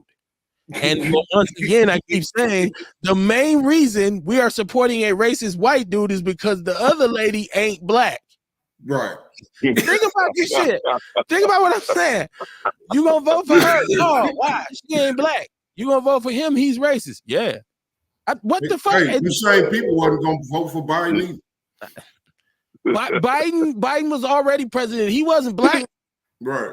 Trump ain't. I don't know. Listen, black people. I want to tell y'all this. She ain't black. Wasn't going to vote for Biden either. Or maybe it was. I don't know. Shit. I want to share a secret with Black America right now. I don't know if y'all know this or not. Trump ain't black either. Straight up. I don't know why we keep saying that to me, that should be, if you disagree with her policy, you're saying she did this, that, and the third in California, that's fine. If you say, oh, she married a white dude, that's fine. She lied about Tupac, fine. She lied about washing collard greens in the bathtub. She brought Cardi B and Megan Thee Stallion and Glorilla to Milwaukee to get these niggas to vote for her. And the shit, you won Milwaukee. Right. They don't give a fuck about Cardi B up north. The shit worked. Glorilla. It must have worked here in Milwaukee. Yeah, it worked in Milwaukee like a motherfucker. Shit, it was DJs at the booth and shit, cutting and scratching. I seen more black people at the polls than I ever saw in my life. We were mobilized. No, I ain't gonna say that. Years ago, we mobilized for the wrong reasons, Kev. In my adult life, I'm saying more black people. How did we mobilize? It seemed like they mobilized for. Well, we didn't in Milwaukee. We lost. So now, look, according to you, I'm gonna be honest with you. Like I said, dude, they just took that. They took the migrant shit real personal, man. And the economy. That's what we just said earlier. I said, to start this off, I said I kind of miss. I didn't pay attention enough. If I missed any clue, because we kept asking for clues as to why so many black people felt this way. And it's because the economy, number one, and because of the immigrant problem, the illegal immigrant problem in which they're committing all these crimes. Okay, that's a policy issue. That's I can take that. But stop saying I ain't voting for her because she ain't black. But you gonna vote for Trump. It doesn't make sense to me. The math ain't math and the computer ain't putin'. Motherfuckers ain't got nothing but they mad at the Dems anyway. They just pissed off at the Democratic Party. Hold up, y'all talking over each other. Promised us a bunch of shit. Hold on, Ace. Go ahead, Go ahead, Kamar. No, I was just saying, you know what I mean? It's a bunch of regurgitated memes with people It's talk. That's played a big role in this one, didn't it? The memes was off the chain, right? The memes is funny, right? They come on, some of them is funny though. Like, yeah, they are. But I'm just saying those are the arguments. Those are people arguments. Well, here's another one too that I guess for me, when it came to abortion, and so this is another question I'd like to ask if we can have this conversation amongst adults. What is the major issue with abortion? Is it a moral thing? Is this something that is a Christian thing? I know a lot of Black people, they've heard information about Margaret Sanger and how she established Planned Parenthood, which introduced what they tried to institute, which was eugenics. And basically what they said was, it's too many poor niggers having babies in the city. It's destroying, they call it the Negro problem. It's ruining New York, and welfare is off the chain. We need to basically influence these people to come to us to assist them with birth control. But what they were talking about is sterilizing young Black women. Now, it morphed into something different in terms of being a place where you can get an abortion over the years. But there's a lot of Black people who hold that saying, no, abortion should be illegal because it's meant to destroy Black babies. But Courtney, you're a woman. See, we talk about something that pertains to women. You're the only female on the panel. How do you feel about the abortion issue? I've had an abortion. Okay. I mean, it's my body. You know, you be certain ages. I mean, it'd be different shit going on. You know what I'm saying? It's so many different reasons why a person may get an abortion. Rather, you're too sick and you can't carry the baby. And that was my issue. I was just so motherfucking sick. I couldn't raise my kids. I lost my job because I was so sick. Like, there are a lot of reasons why a person may get an abortion. So, I mean, you should be able to be in control of your body, and somebody, you know, just kind of like, oh no, you got to deal with that shit. But women voted for him, Courtney. I was gonna say it just makes you as a woman, you need to make better motherfucking choices. You better be on and pay attention to what you want in your body. And now that you can't go do it, but I feel like back in the day, it wasn't it. Now women were going to get those back alley abortions and hangers and all that extra shit falling downstairs. You know, so I mean, it might go back to that. Hey, I don't know. Well, but okay, maybe it'll go to women making better choices than men. That's what she just said. I'm with that. I want to lean towards that. Okay. Yeah. Okay. So, but it's not gonna go both ways. I mean, I'm gonna be 100. I mean, there's two ways you can look at that. I mean, obviously, you can look at it from her perspective and whatnot, but I'm gonna flip y'all out with this, dude. I'm gonna keep it one of the same motherfuckers they talk about there against abortion, man. It was I remember that they did a special where these Republican women they would pull up in vans and shit. Had little black veils and shit over their face going into the abortion clinic and getting an abortion. But, you know, they don't want to tell you that. So it's a lot of this shit is hypocrisy, man. Right. It's hypocrisy. Well, you know I asked Courtney, number one, because she is a woman, and she just said that she herself has had an abortion, and she talked about there's a multitude of reasons why a woman would have one, but they want to make it just kind of like a black and white issue where you was irresponsible and you got pregnant and you're just trying to skirt responsibility. They don't take into account, because Trump said he's gonna make this shit illegal. I got another synopsis. But I've also heard you understand why they saying it, right? It's about white population. You know, it ain't just us black folks. There's lots of white women getting aborted. I was gonna say that. That's exactly why I said, juice lady. No, they want their population populating. They like, no, exactly, and that's what it is. Because remember, we was talking before, and Rail was talking about how they ain't repopulating as fast as they should. You know what I mean? So it's almost like the race is dying off. And the more abortions they have, you know what I mean, the faster that's going to happen. Yeah. Okay. Okay, so it ain't got nothing to do with us. Right. Why they trying to, I mean, they threaten the Civil War shit, but I'm like, if y'all going to do it, because that'd be stupid on your part. Y'all going to go Civil War and y'all numbers already dwindling? I really don't believe we minorities, kid. I really don't. I don't. But they're gonna keep fear mongering you with the television. I wanted to go back to abortion for a second, because what I was trying to say was, it's ironic that he's saying, right, that he's gonna make it illegal, and you would think women would say, "Oh, we're not fucking with him." White women, 50-something%.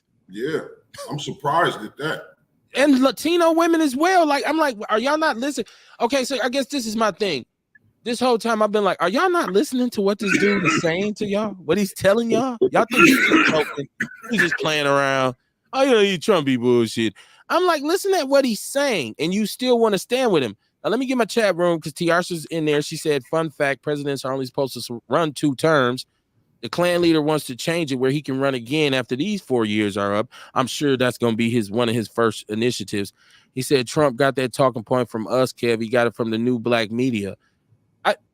What is it a talking point? Is that a talking point, though? Because once you realize the truth, you move on from it.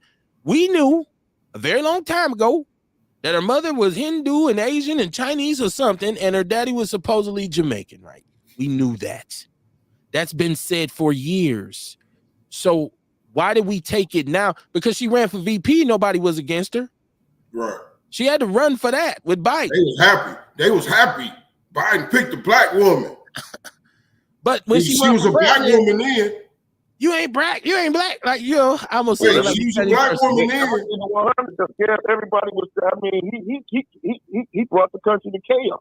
Keeping it 100. And I'm gonna keep another thing. I'm gonna keep it another book. He fucked the economy up and then got kicked out and blamed all this shit on the Democrats. Nobody cares about the truth, Ace. So I mean, nobody cares about the truth. I'm trying to tell you. I mean, not only that, the motherfucker took credit. You know, when we all went through the Obama situation, Obama inherited a bullshit economy. That was the only reason he got elected. That was the only reason he got elected. That economy was shit. No, that and Oprah. He inherited. Nobody wanted to really fuck with it other than McCain. We was about to be up in smoke then, but he came back and he saved it. And when he saved it, a lot of the policies that he wrote and written in at that time was starting to go into effect after he left office. And guess who? The motherfucker kept on taking credit for that bullshit. So that's why I said I don't fuck with none of these motherfuckers. So Jesse, you know what though? Hold on, Dion. He said Uncle Luke, ahead. Michael, Eric Dyson, D.L. Hewley, Lil Scrap. You just naming off people that supported her. You can name off just as many white celebrities who supported Trump. That point is null and void. She said Kamala wasn't voted for by some people because she's a woman, just like Hillary Clinton wasn't voted for. Hillary killed me with the hot sauce in the purse. Like once Hillary did the hot sauce thing, I was like, I'm guilty of that. And it wasn't that she was a woman. It was because she was Hillary. That's why I was like, no, she's not the right one. I voted for Kamala. I don't care if that don't bother me because of, a woman is the president is checks and balances. He said we can't be racist. We can't be racist. We can be prejudiced, not racist. We have no institutional power. So it makes no logical sense to say. That is correct. Okay, who said that? Who said that? Somebody said somebody talking about these women voting for Trump, and it was all these women where most of them like 35 and up. Because when you're 35 and up, you really ain't worried about no abortion. You know what I'm saying? We're not really. I mean, some people are still getting pregnant, but most of the time, 35 and up, you ain't too much thinking about no abortion. So, if they're listening to, and it was something else I was going to say, but if they're listening to the other stuff he's saying, and they may be Christian, that as well. If they want to be acting sanctified, don't let them be in a sanctified mood now. Acting sanctified, and I'm 35 and up. Oh yeah. And so that's why I said, is this some kind of religious? Because is it a moral thing? Because that was a major issue too. Well, we thought it was, but it wasn't as big as we thought it was because white women beat the doors down to get to the poll.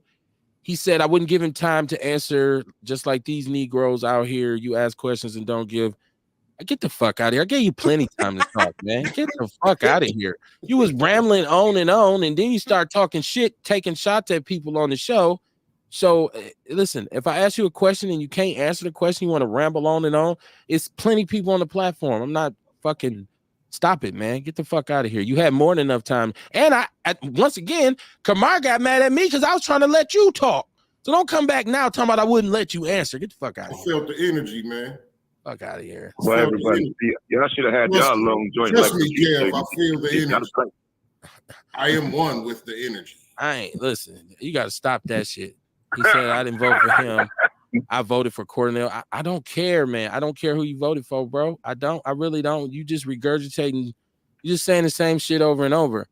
Ewok said it's I over. don't even think Cornel West got no votes. Jill Did Stein he? got like 500,000. But he get like 50. Yeah. Jill Stein got like 500,000.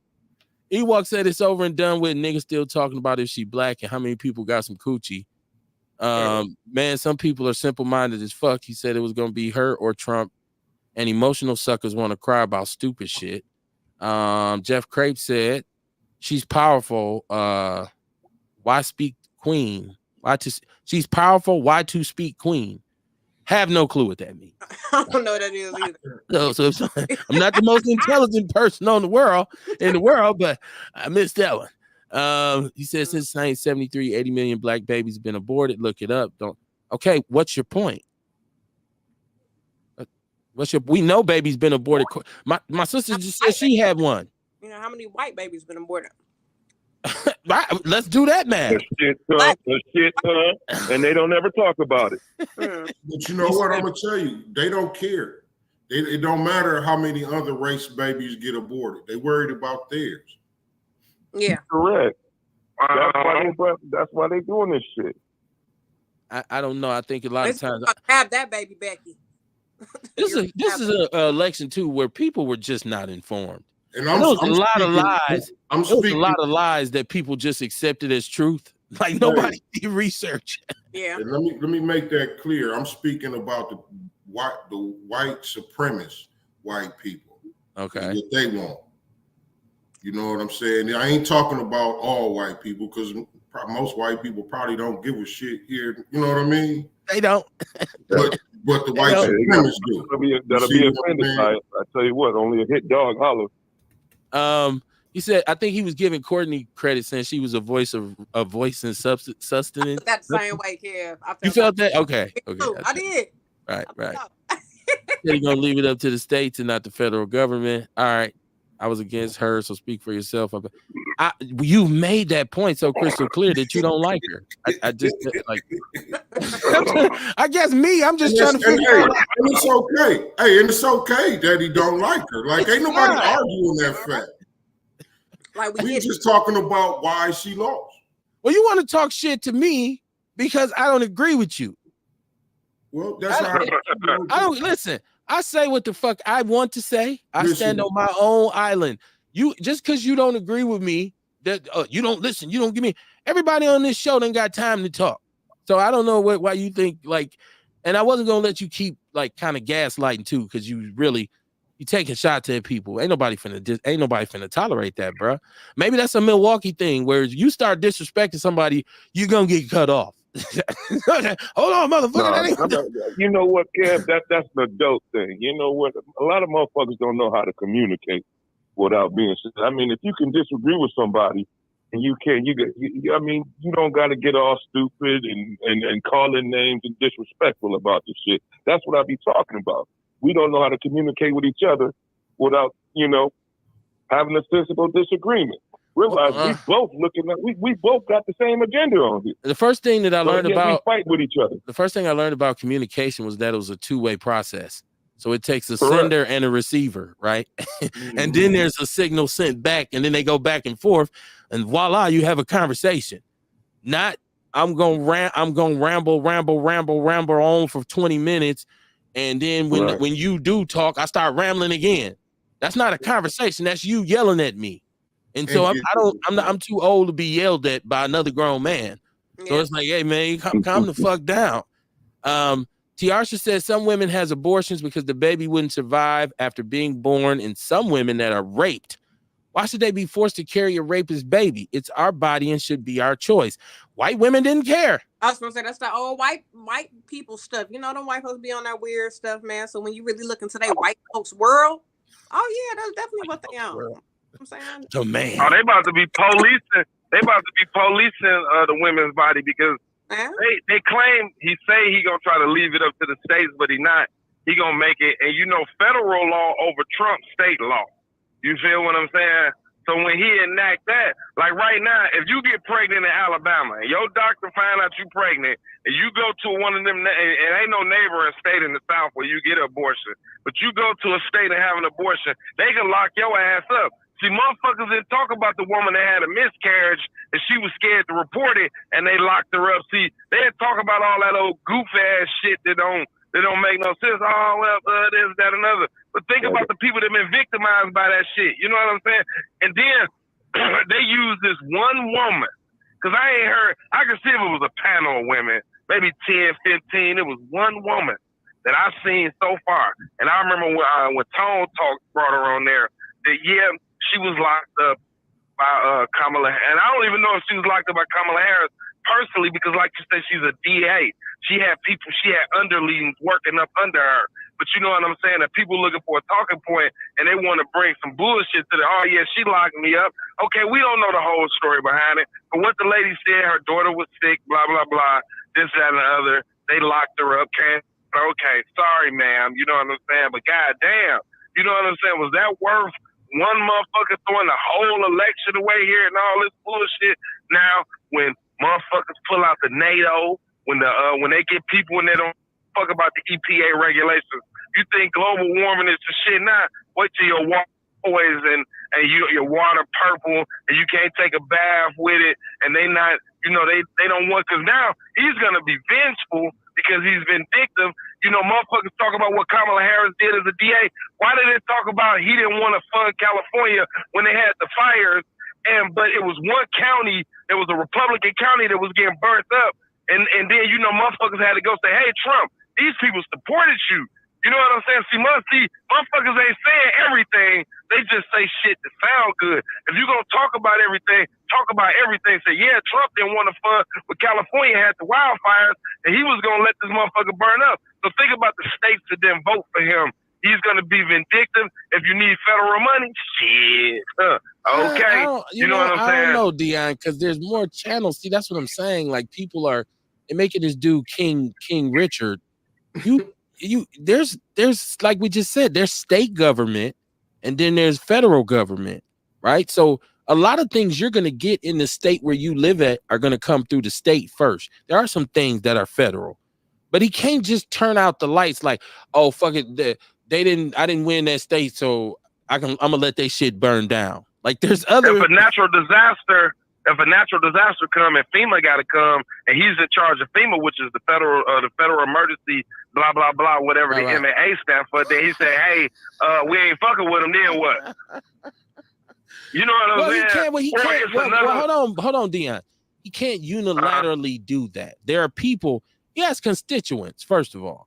And then you are subjecting the United States government of, you setting him up to be really sued. If he's going to sit back and sit on the FEMA getting out there and the state burns and people lose their lives, those survivors will eventually have grounds for a great lawsuit, especially if they can prove that he sat on the funding. So I don't see him doing that. I know what you're saying. I think he'll be petty with a lot of people, but he ain't got the power to just cut the lights off yet. That's why I was going to say, what's next? What's next is the midterm elections. We're going to talk about that for a second. But I want to get to Tiarsha in the chat room. She says, nope, Courtney, there are a lot of women that are 40 and up having babies. Look at the Brat had a baby at 48. But not having abortions is what I said. Yes, I know a lot of people having babies, but a lot of it is kind of a little bit intentional. Right. I mean, I'm sure there are some accidents out here too. I know somebody recently just got pregnant and they like, what you finna do? Most cougars gonna keep that baby though. Yeah, that's gonna be a love child. 35 and up usually. That's gonna be a love child. That's how she gonna keep little Ray, man. Boy, you stupid as hell. You come live with me and your babies. All right, cuz what this sound is G. That's what they be saying, right? This is a dude on Instagram who, listen, I'm no subscriber to growth and development, right? In that regard. But there's a dude on Instagram from here who is hilarious. And he says on the G after everything he says. Y'all got to see this dude. He's imitating how Milwaukee dudes talk, but it is hilarious. And I'm like, I never thought I'd be laughing at somebody saying on the G. But I'll be sitting there watching the videos just dying laughing. Like, what? That's funny. That ain't got nothing to do with nothing. Jeff Crape said, I meant she was powerful for speaking on abortion. And yeah, that's Courtney. Courtney ain't going. Right? Okay. Right. She going, hey. Is gone. Yeah. Let's talk about that. Talk about me.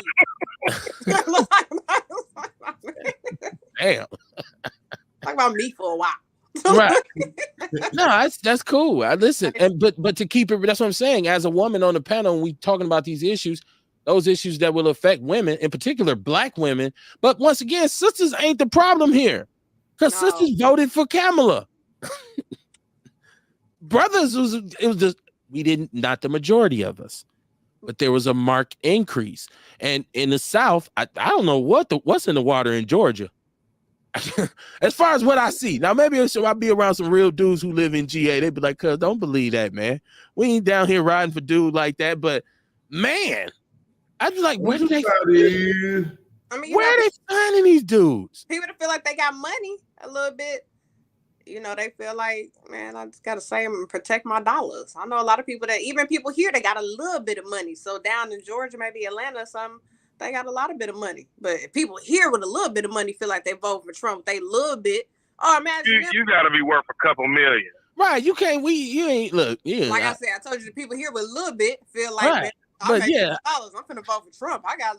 I don't know how many brothers here actually have a Trump tax code, like they're on the same tax, so that Trump is helping them. Look, I don't know though. You never know. A couple barbershops, a liquor store, selling some oils or something. You never know. Brother might be sitting on some fat. I don't hate on his bank. He a businessman. That's what I always hear. He a businessman. Right. People say that. He's filed bankruptcy 7 times. Yeah, that's all a part of the game. He playing it. He's the proprietor behind Trump University. I don't know if y'all ever heard of that. It was fraud to the level of him getting sued by the people who actually went there. Y'all gotta stop, man. Nobody cared about the truth. This is what I'm saying. Once again, what do we do about these 34 felonies that he was already convicted of before he got the judges to give him some leniency on the other charges that he still got pending? Or is all this thrown out now? Because he gonna be in the White House? That would be some bullshit. You ain't never seen nobody get 34 felonies. You get 34 felonies, you usually don't get no promotion at your job. Hell no. You usually ain't walking the street. All that shit was a slap in the face, dude. That's another reason why that shit hurt so bad. It was just like the man caused an insurrection. Like everybody still wonder how was he eligible to run for president? Like it's crazy. And he's saying we'll never see this shit again. He got a name for it. Paris says the only emotional suckers is the K-Hive supporters. Ewok. K-Hive. Now what's K-Hive? Is that Kamala Harris? Kamala Hive, like that's another shot. That's another shot. Like, Beyonce. Hey, that's another shot. You know how Beyonce got the Beehive?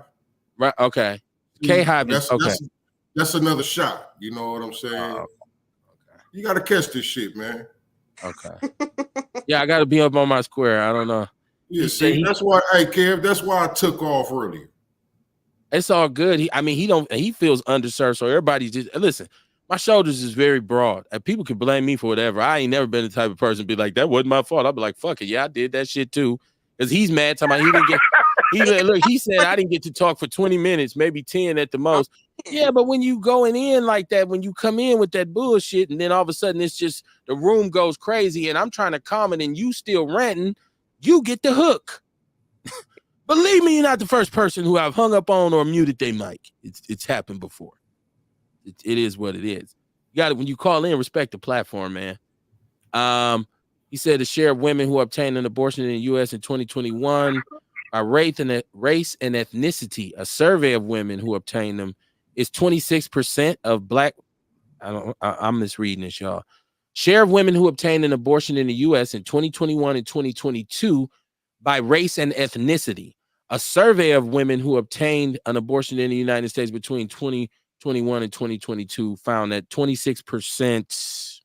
I read it that time and it still don't make sense. Right. I think he's trying to say it was 26% of women. Because he's giving it to me in pieces. So they were Hispanic. 26% were Hispanic and 33% were white. And he told Dion, stop projecting. Stop projecting. Stop projecting, Dion. I don't even know what he's talking about. I don't either. I don't know. But you're doing something to him that's bothering him. You don't like it. He said I was super shocked. This is TR. I'm sorry. I was super shocked that some Mexicans and Cubans voted for him after he said he's going to start deporting immigrants. They better have their papers in order. I was going to say that. Like, one of the rumors that they're saying is mass deportation. Have y'all heard this? Mm-hmm. They want them niggas out too. Man, you know Trump don't like Mexicans. Came here, started a life, and here y'all come. They probably want them out too. Hey, I remember Kanye. Hey, Trump don't like Mexicans.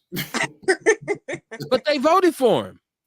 The ones that's already here and legal, probably. Oh, so they want them gone too. Hey, like, yeah, the ones that's been here, you know what I'm saying, was raised here. They're like, hell nah, y'all got to get they done got light skinned. You got to go back to Mexico, huh? Man, they probably hoping this nigga change your heart. He might have went down there and told him. He might have went down there and told him, hey, if you guys vote me in, I'll leave you alone. I feel like that's how black people got him. I feel like get Africans up out of here. But the killing part about it, though, while people worried about immigration and all this, what did he do his first term?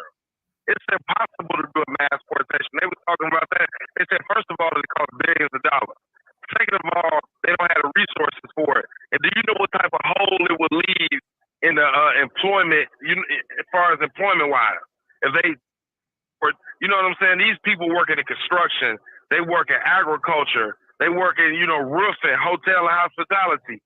You can't take that many people out the workforce and think it's not going to leave a hole. You know what I'm saying? Those people, you feel what I'm saying? Yeah. But no, is he talking crazy. about?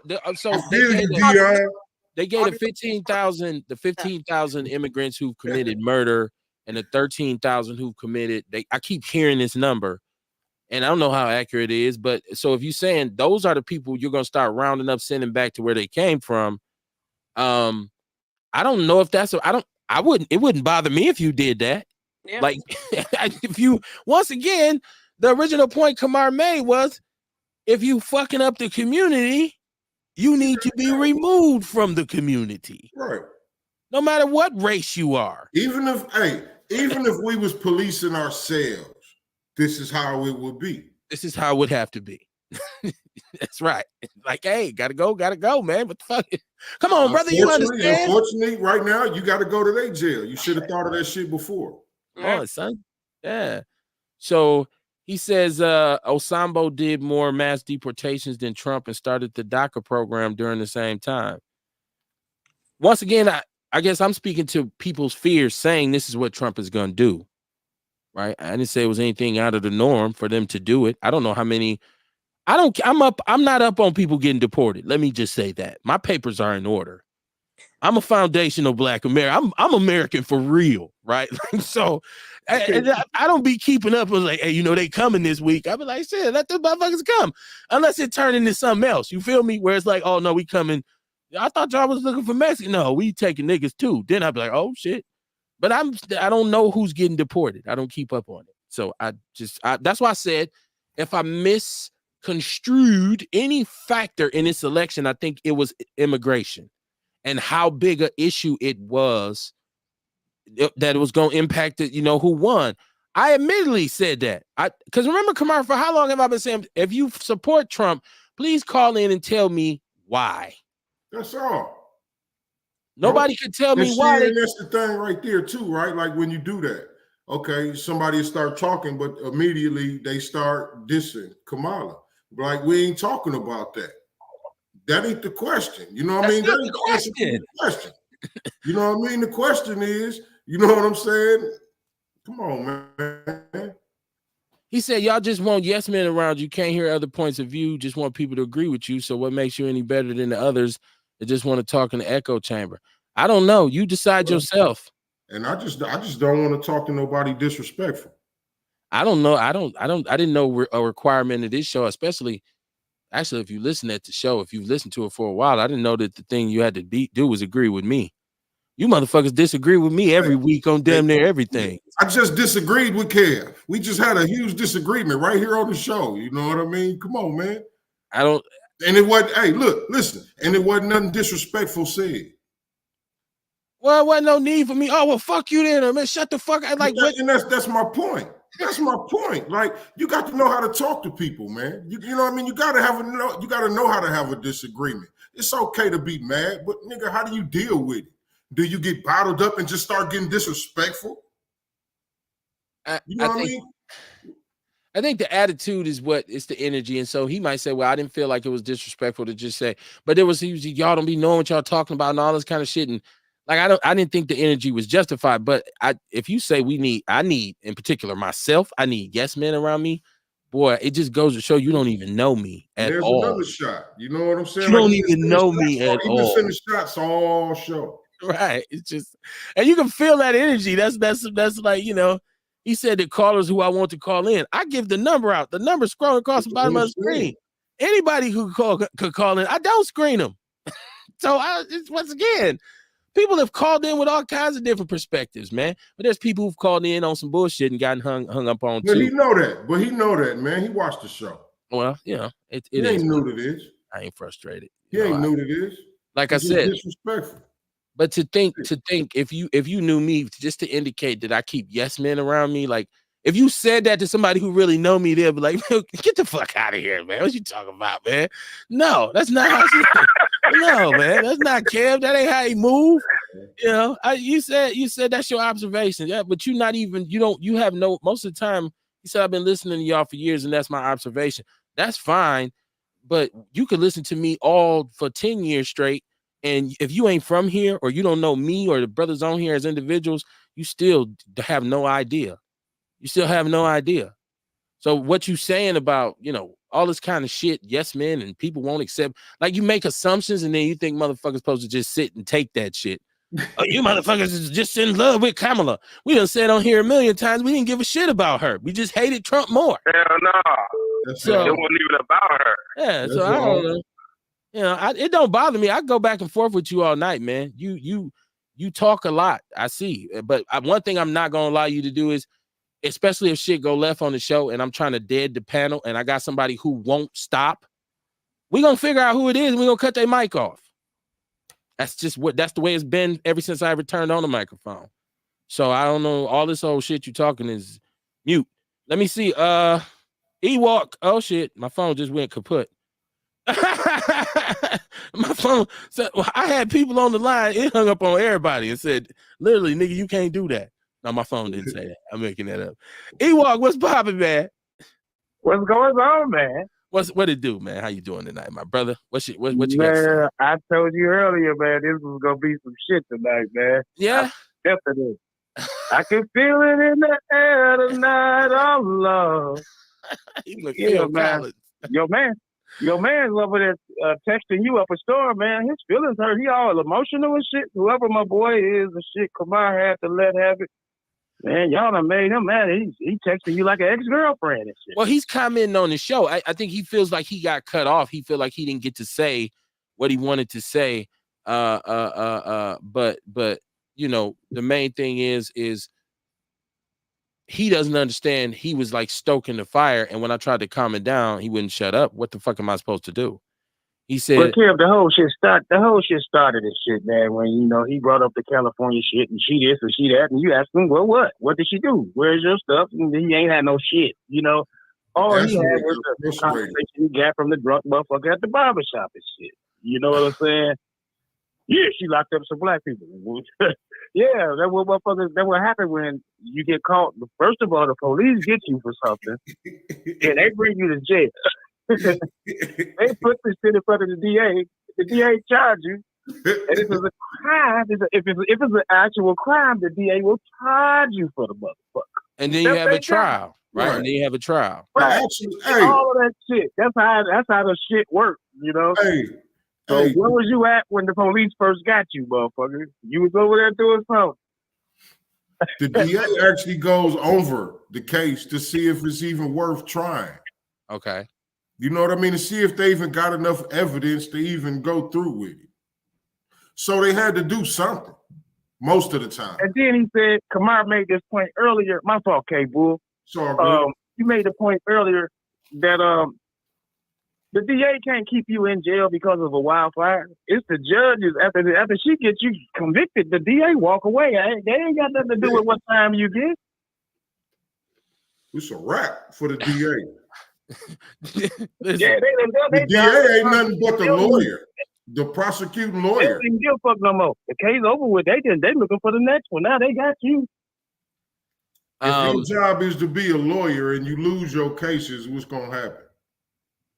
You ain't gonna be a lawyer for long. You know what I mean? Yeah, you won't be. Yeah, you won't be around. Your record is Come on, shitty, man. And that was her job. She was a lawyer. and she had a high conviction The rate head obviously to lawyer. move up, right? Right. He said Tiarsha said he doesn't watch the show because we would disagree with you the whole show. You and Kamar have disagreed about Kanye. Please don't bring up me and Kamar arguing about Kanye. Good Lord. God damn it. I think I might remember I think I might remember the discussion and shit. Man, there's been many verbal jousts had on the show. All kind of. No doubt. So I don't know what he's talking about, yes men and all this shit, but then he says, oh no, Tiarsha said the famous flip phone hanging people up. he said this is a point he's making. He said, I've had you on our show and we didn't treat you like that. We let you talk and get your points out. Number one, when I come on your show, I'm always respectful to everybody, even the people that don't agree with what I say. I never take shots at anybody. I ain't talking about you don't know what you're talking about. I don't do that. And if I'm ranting and somebody says, hold on, Kev, I immediately stop. Because as a guest, that is my duty to say, okay. If you ask me a question and I say something and you cut me off, I will say, all right, just like you did. But I'm not going to throw no shots and I'm not going to be disrespectful. So, I mean, you know, if that's what you hanging it on, it's about etiquette for me. You know, they say wipe your feet before you come in my house. And he's asking you, Ewok, he says, so Shabaka, the drunk motherfucker at the barbershop, I guess that's where he got his information from. It could be. Shit, I don't know Chewbacca. I mean, usually when he be on the show and shit, he sound like he be on point. You know what I'm saying? I respect his thoughts and his opinions. I listen to the show all the time he be on here. So, no, I ain't finna sit here and allow you to drag me into no bullshit about who the man is when I really don't know him. But I know of him. He's been on the show. Well, we've said the same thing when Shabaka was on the show about her record. It's been times me and Shabaka disagreed and it didn't get disrespectful. Right. No doubt. Right. I mean, we Ewok was ready to kill all of us one time about white-splaining. Right. I don't know what he was on a tear for like 2 weeks. We like, dude, why you still talking about that shit? He was ready to air his phone out. Right, he's fuck y'all. I'm canceling my subscription and shit. So I don't y'all on some bullshit. I don't know what show he's been listening to. I don't know. Hey, and even then, it didn't get disrespectful. Well, because if Ewok was ranting and I was saying, well, hold on, Ewok, hold on, and he kept going, what would I do, Ewok? Man, hey, you gonna hang the fuck up, or you gonna at least attempt, your best to get him up and like, hold on, wait a minute, let's see what's going on. Right, so I don't know. This dude is, Big Reg, what's going on, man? Big Reg's like, what I miss? A whole bunch of shit, Big Reg. How you doing tonight, my brother? I'm gonna hit you up after the show if it's not too late. I see you hit me from a different number. I'm like, who is this? I'm gonna hit you up, Reg. That's my RC partner. He said she wasn't a DA at the time. She was Attorney General at the time when she kept them past their time. So she was even further away. I mean, somebody look into that. I'm for real. You can't. Come on, man. Motherfuckers just be talking, Kev. I'm telling you, they just be talking. They don't be doing nothing. He said the callers, not the outlaws. I guess he's talking about people. I don't have no particular. The people who call into the show, it's just like the people who be in the chat room. There's a bunch of people who be in the chat room who won't ever call in, but they're in the chat room damn near every show. There's people who are gonna call in every show. Like Dion is gonna call if he ain't like locked down or something. He's gonna call, but I don't tell Dion what to say. Dion and I have had disagreements about it. That's what I'm saying. This conversation. Dion, hey, I done had disagreements with everybody. Yeah, I don't know. Never got disrespectful. It never has to go that way because there's a such thing as me saying, well, fuck it, I'm just gonna walk away. Like, all right, you know what I mean? So he said, nah, no, y'all just not, you have no clue, brother. You talking about you know us? You don't know me at all. Obviously, no clue. But you don't know me. This podcast is such a tiny part of my life. It's such a small and y'all is plural. You know what I'm saying? That means you talk about all of us and shit. No, you don't. You don't know me, Shit. man. It's cool. Me It's either. cool because, like I said, Shabaka and I talked to Shabaka on the phone. He calls me. So we've talked about this. I've asked him, Shabaka, what's the numbers on what you're saying? He wouldn't be surprised. He wouldn't be surprised if I asked you, okay, I heard that before, that she locked black people up. I need specifics. She locked black people up. Well, who hasn't locked black people up? The United States of America has been locking black people up forever. It's just like, okay, and I live in Wisconsin, so we got one of the highest minority prison populations in the country. We got mass incarceration here for real, for real. We got 53206 here. It's one of the highest incarceration rates in the country. So when you start talking to me about what people getting locked up for, you got to be specific, because I'll be the first one to tell you some of these cats who get locked up in Milwaukee need to be in jail. Look at some of the crimes that they committing. You need to be in jail, Kamala or not. I'm Right. with the shit. You know, Man, no motherfucker. Hey, look, and then not only that, but man, you know what I mean? Black people overpopulate the prison by who knows what astronomical number. You know what I'm saying? So which DA didn't lock up a bunch of black people? or attorney general. Find one. Find one and tell me which one didn't lock up more black people than anybody else. And said specifically, I ain't locking up no black people. Well, y'all need to stop that shit. I'm just saying, like, I don't, people, everybody wants to get their point out. But I like when Ernest said, and Kamaris even stated, it's just how you say it. It's just how you bring it to the room. Because I could either say, hey, brother, let me holler at you for a second. I could say, hey, motherfucker, you need to be to see me. It's two totally different things, but it mean the same thing. So, and I don't have to make excuses for a record because I don't give a shit. I think, like I said, if we're not going to harp on all the crazy shit Trump has done, it's one-sided. It's a one-sided conversation. You're right. Early said their job is to lock up criminals no matter what color they are. I don't even want to talk about this no more because it's dead. What we got to start doing is preparing for the next step, which means we saw black people mobilized in this election. I did see black people starting to care about politics.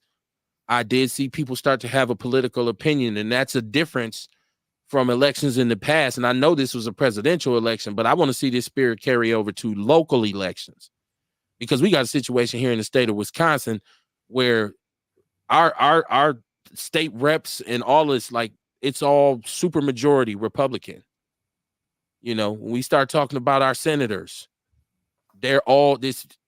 Our congressmen, the ones that we have, we got to start looking at who actually is representing us and saying, let's keep the same energy, because I don't want y'all to come back now with y'all latest favorite white man and be like, we want to vote for him, because I'm going to say, but he ain't black. Wait a minute. Y'all got me confused. His mama was German and his daddy was Italian. He's not black. We going to vote for him? I want us to keep the same energy. He said he wasn't in office when the Central Park 5 occurred. I didn't say he was in office. He was a millionaire living in New York who bought a billboard that said, bring back the death penalty. And he's very influential because of his casinos. I didn't say he was in office. I'm talking about the fact that he was public in saying they were guilty and they should be executed. There's another point right here, right? Like, you see how he defended Trump? It's the opposite of the whole point of the show. What he's accusing me of. Right. Come on, man. Hey, man, it's in me, not on me. No Diddy. Listen, let's talk about this. Let's talk about this, because this is stupid. Because I'm no longer even arguing about Trump versus Kamala no more. Now I'm looking at what kind of moves we're going to have to make moving forward to make sure we don't get fucked off. And that's what black people should be looking at now. If you were polarized enough as a black man to get out and vote and say, I'm going to vote for Trump, and you thought that you were putting your vote in the right place, you have potential. Because now you have a political opinion and a political identity. So let's make sure you vote in the midterms. Let's make sure you're looking at who our judges are, because we vote for our Supreme Court justices. So let's look at the school board. We don't even think about, we talk shit about MPS being horrible. but nobody even knows who their representative is, and they don't know when the election is. So I'm saying if we're gonna do part of it, let's do all of it. You got to move forward. Earl, who you calling the Sambo? Earl, somebody a Sambo. He said, it's all opposite in my state. We in Wisconsin, we've always had a Democratic mayor and a Republican governor. We now have a Democratic governor and a Democratic mayor. But Wisconsin, Milwaukee in particular, is in the shits. So much for him being black. We just had all black everything. What they call them, Kamar, the Magnificent Seven. What was they calling them? The Black Five or some shit. It was like it's Black Street or some shit. They had a musical group name. Right. And them motherfuckers have been retiring and trying to resign. A police chief getting caught trying to go to Texas. Yeah. How'd that work? How's that worked out for us? How did it work out for us when we had a majority black common council for years, for about 14 to 16? Horrible. What? Say what? Say who? Horrible. Okay. So if it's about who's black and who's not, don't get me wrong, I'm gonna ride with the people because I believe in staying on code. But let me know, y'all don't just start some shit in the middle of the, in the middle of the game, you don't start some new shit. Nah, that's not how it works. Tiarsha says when the Central Park 5 was found not guilty and freed, the real Klan leader kept saying, so what, they have the real criminal, they still guilty, right? And so once again, the fact that it's all kinds of ways to over talk and double talk and under talk. I've been at this shit for a minute. I ain't just talking about podcasting. That's what I'm telling this dude. He doesn't understand. This podcast is just probably a drip in the bucket. Mm-hmm. So when we start talking about, especially in Milwaukee, in my community, that's how all them slights get caught. Right. You know what I'm saying? Been seeing this shit, nigga. You ain't doing nothing slick. Just saying. Stop it, man. Just be smooth. That's it. Just be smooth. Why we got to disrespect each other? You know what I'm saying? Why we got to go there? A gentleman and a scholar, right? Earl Henny said any black man that's for Donald Trump is a Sambo. Okay. Well, he said he voted for Cornel West, but I hear him ride on Kamala on a more personal level than I hear him ride on Trump, even though Trump is just as horrible a person. Hold on, and then defend Trump. Yeah, it's something there. It's something there. It's something there. Come on now. He said the Democrats were the ones who charged him in the first place and allowed them to be locked up in the first place. I don't know, whatever. So I wanted to talk about, and I want to say rest in peace to Jonathan Brostoff. I never met, and Tiarsha asked me right on cue. Look, she asked me right on cue, Kamar, what do you all think about the alderman that took his own life? So Alderman Jonathan Brostoff, who was, I believe, the alderman for the East Side, and somewhere on the East Side, I said the East Side, like it. I'm not familiar with the East Side, so if y'all from Milwaukee and say East, nigga, y'all, I don't know nothing about the East Side. So he's a alderman for some ward on the East Side, and I guess he went to a park on the South Side and allegedly took his own life. So first of all, I want to say rest in peace and send condolences to his family, because regardless of whatever someone's done, I'm not really gonna disrespect you if you dead. You have to be a special kind of evil for me to disrespect you when you dead, right? So, but then I looked at this and I said, because Kamar, I think his story was that he had like overcome drugs or something like that, and was able to turn his life around. Y'all correct me if I'm wrong. I thought that was his story. He was beloved because DC Crowley and him and the mayor, that little circle, he was beloved. They had love for him. She said Brady Street, the Brady Street area, and Earl is saying the 3rd district on the East Side. See, that's the Outlaws, man. Come on, man. They ain't gonna never let me stray. They get me together. But so yeah, he shot. So what is this, a mental health issue, or is there something on the horizon? I hate to be a conspiracy theorist like that. But for somebody who's fairly successful, fairly well loved, and I know mental health is mental health, and depression and all this kind of stuff is real, and people deal with that kind of stuff. I understand it. But and everybody was just kind of like taken aback by it. So it's either something you're not telling us, or it's something he didn't tell y'all, and I don't know him personally. So if anybody out there is listening who's had contact with him, if you just want to give him a shout out or give him some credit or what, because I didn't have a personal relationship. I know he was because he had been he was a state rep as well. So he, went to park on the South Side and committed suicide. It's wild. So I'm, condolences to him. I had to make sure we got that in there. That's the only thing I really know about it, Tiarsha, unless you've heard anything else, because it's pretty fresh. But there's a lot going on downtown, man, with the city of Milwaukee. It's a lot going on downtown. And so I don't, once again, I shouldn't even said that, because I don't want people to take that like, Kev Shady, some people's after him. Nah, I don't know. I'm just saying, I just wanted to know more about it, because if he was a person who suffered from depression or something like that, then there's always something to take away from it. Like, that's why they say you got to watch your loved ones, because you don't know what they're going through. So if you got somebody in your family and you start to see their demeanor change, and you start to see, something like that's out of their norm, a lot of times you got to check on them. That's why they say check on your people, right? And so, yeah, I don't know what that was about. I don't know about that. But I just want to say rest in peace to him. And I wasn't familiar with his politics. Like I said, he's pretty friendly with DC, and the mayor actually broke down talking about him. Tiarsha got some info for me. She says, let me get this up here. She said he was an advocate for suicide prevention. So in some ways, I find it suspicious, but they are saying he was bipolar and suffered from depression. Okay. And Earl says he used to do community work back in the day, 20 years.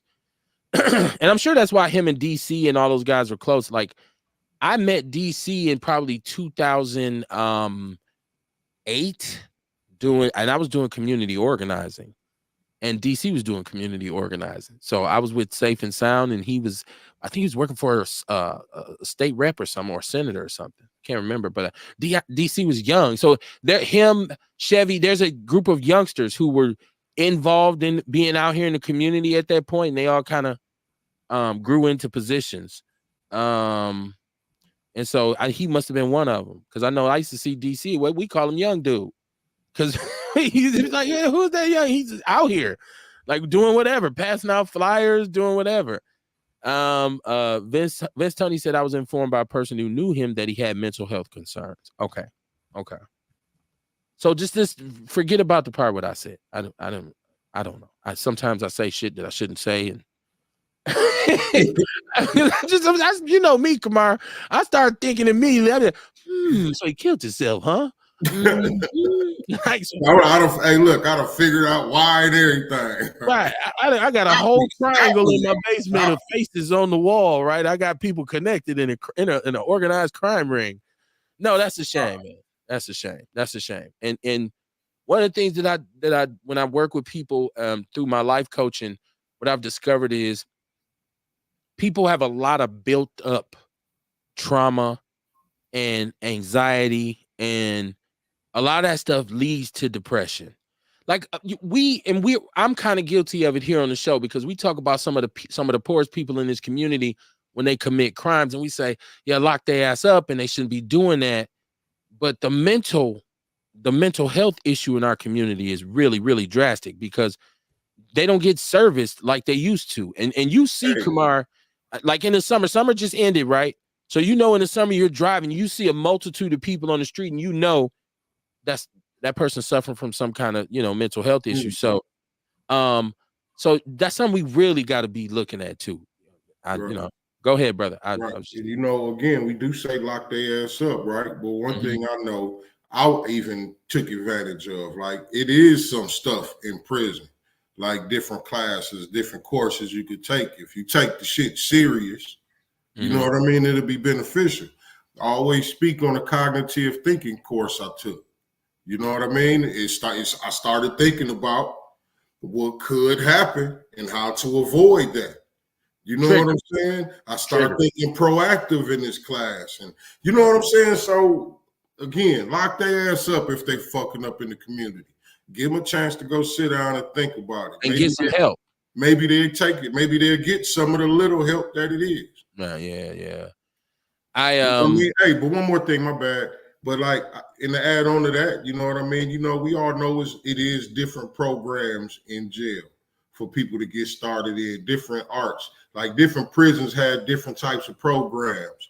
Depending on whatever it is you go to jail for, the judge may say you need to go to this prison or you need to go to a prison to take care of this problem that you had. Okay. You know what I'm saying? So you go to this prison, to this maximum joint to take care of this issue. The judge say you got another issue. Well, then next they may find a medium prison. And if you didn't take care of that in the maximum prison, you know what I'm saying? So it's different prisons that got different shit. So it really is different programs in prison. But you got to really mean that shit. Take it and mean it. Yeah, you got to make the change. My cousin, rest in peace to my cousin Cooley, who actually, this is January of 2024. This was the 30th anniversary or the 30th year. Not anniversary, but the 30th year of to mark 30 years since he died. And if you know the situation. And for a long time, I kept looking for someone to implicate. And this kind of helped me get closure on it and move on, Kamar. Because I actually wanted to go to the mattresses behind this because this was my dude right here. And once again, people who know me say, yeah, him and Cooley was what and what. You know what I'm saying? And I for so long, the way I processed it was like, nah, he would have never done that. He would have never done that. But as I got older and started to learn about mental health and stuff like that, I started to consider the fact that he was going through a lot. There was a lot going on in his life. And we was young. I mean, young. He was 19. I was 18. Okay. Smoking too much weed, drinking too much liquor. I know I wasn't suffering from any kind of mental health issues. So, it didn't affect me the same way. And I wasn't going through what he was going through. So then I came to the realization one day, like maybe he actually was in a space that I couldn't even understand. And what happened. But that's getting old enough to understand when people really are having issues that they can't, because a person who's bipolar and that suffer from depression, they can't just snap out of it. They can't just say, "Oh, yeah, what's happening when it's going on." Yeah, and it's just dark. Like your brain is just off. And thank God I don't got to deal with that, man. It can lead to some people just taking their own life, saying I can't deal with this no more. He said the mental health, this is Paris. He said the mental health problems in our communities never gets addressed. And we haven't put because for a long time we ain't had access to that. So we wasn't sending our, come on, you know damn well when we was growing up, we wasn't going to see no therapist. Right. But that's why this is some of the stuff that we got to work on now on our own. We can't expect no help from none of these presidents, none of that shit.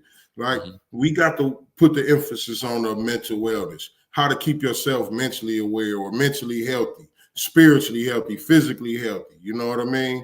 Plug, this is where we get wellness our way from. You know what I mean? We got to do shit ourselves. We got to teach our people. We can't expect nobody else to teach. I guess that's my whole thing with the people being so upset about the president, Kamar, because when have we ever had a president that helped us? None, ever. Never. So I was like, okay. Are we really had we go fight? Like, what the fuck? And that's also why it sucked when we go at each other over this shit. Because none of them presidents ever do shit for us. Never. And Kamala wasn't gonna do shit for us either. I just don't. Every president in the history of presidents said they was gonna cut taxes. You know what I mean? None of them ever do it. Some of them have pulled some like Jimmy Carter and some of those presidents. Some give them some have done it for rich people where they got tax cuts. Well, I'm talking about for the middle class. They all say it's always a candidate saying they're gonna do something for the middle class, and when they get in office, they don't. Yeah, campaign promises and and lies. And here he is fighting about these people. It said campaign promises turn into administrative lies. Vince said last week the alderperson had a closed door meeting about the Brady Street situation. It was with a group that received $1 million grant from Ashanti Hamilton's organization, Office of Community Wellness and Safety. Is this Brostoff who did that? Vince, you saying he had a closed door meeting about the Brady Street. Now, were they shooting a video on Brady Street? What was this? Because I think that might have happened over my birthday weekend. Because I'm telling you, I wasn't even dealing with media over this weekend, bro. It's like I had Aaron Rodgers ayahuasca retreat. You know what I'm saying? I was disconnected, bro, for real. So what was that might have happened even before, but what was it? It did happen like a week before. They were the fire people, the fire department was down there and they were jumping up and down on the trucks or whatever. Like, if somebody know what happened on Brady Street, was that a music video shoot or that got out of control, or was it just black kids wilding out? I think they was just wilding out. You ask me, I don't know though. Okay. It looked like they was wilding out. Okay. That's what, okay. Well, when they shoot the video, it looks like that anyways, you know. Right.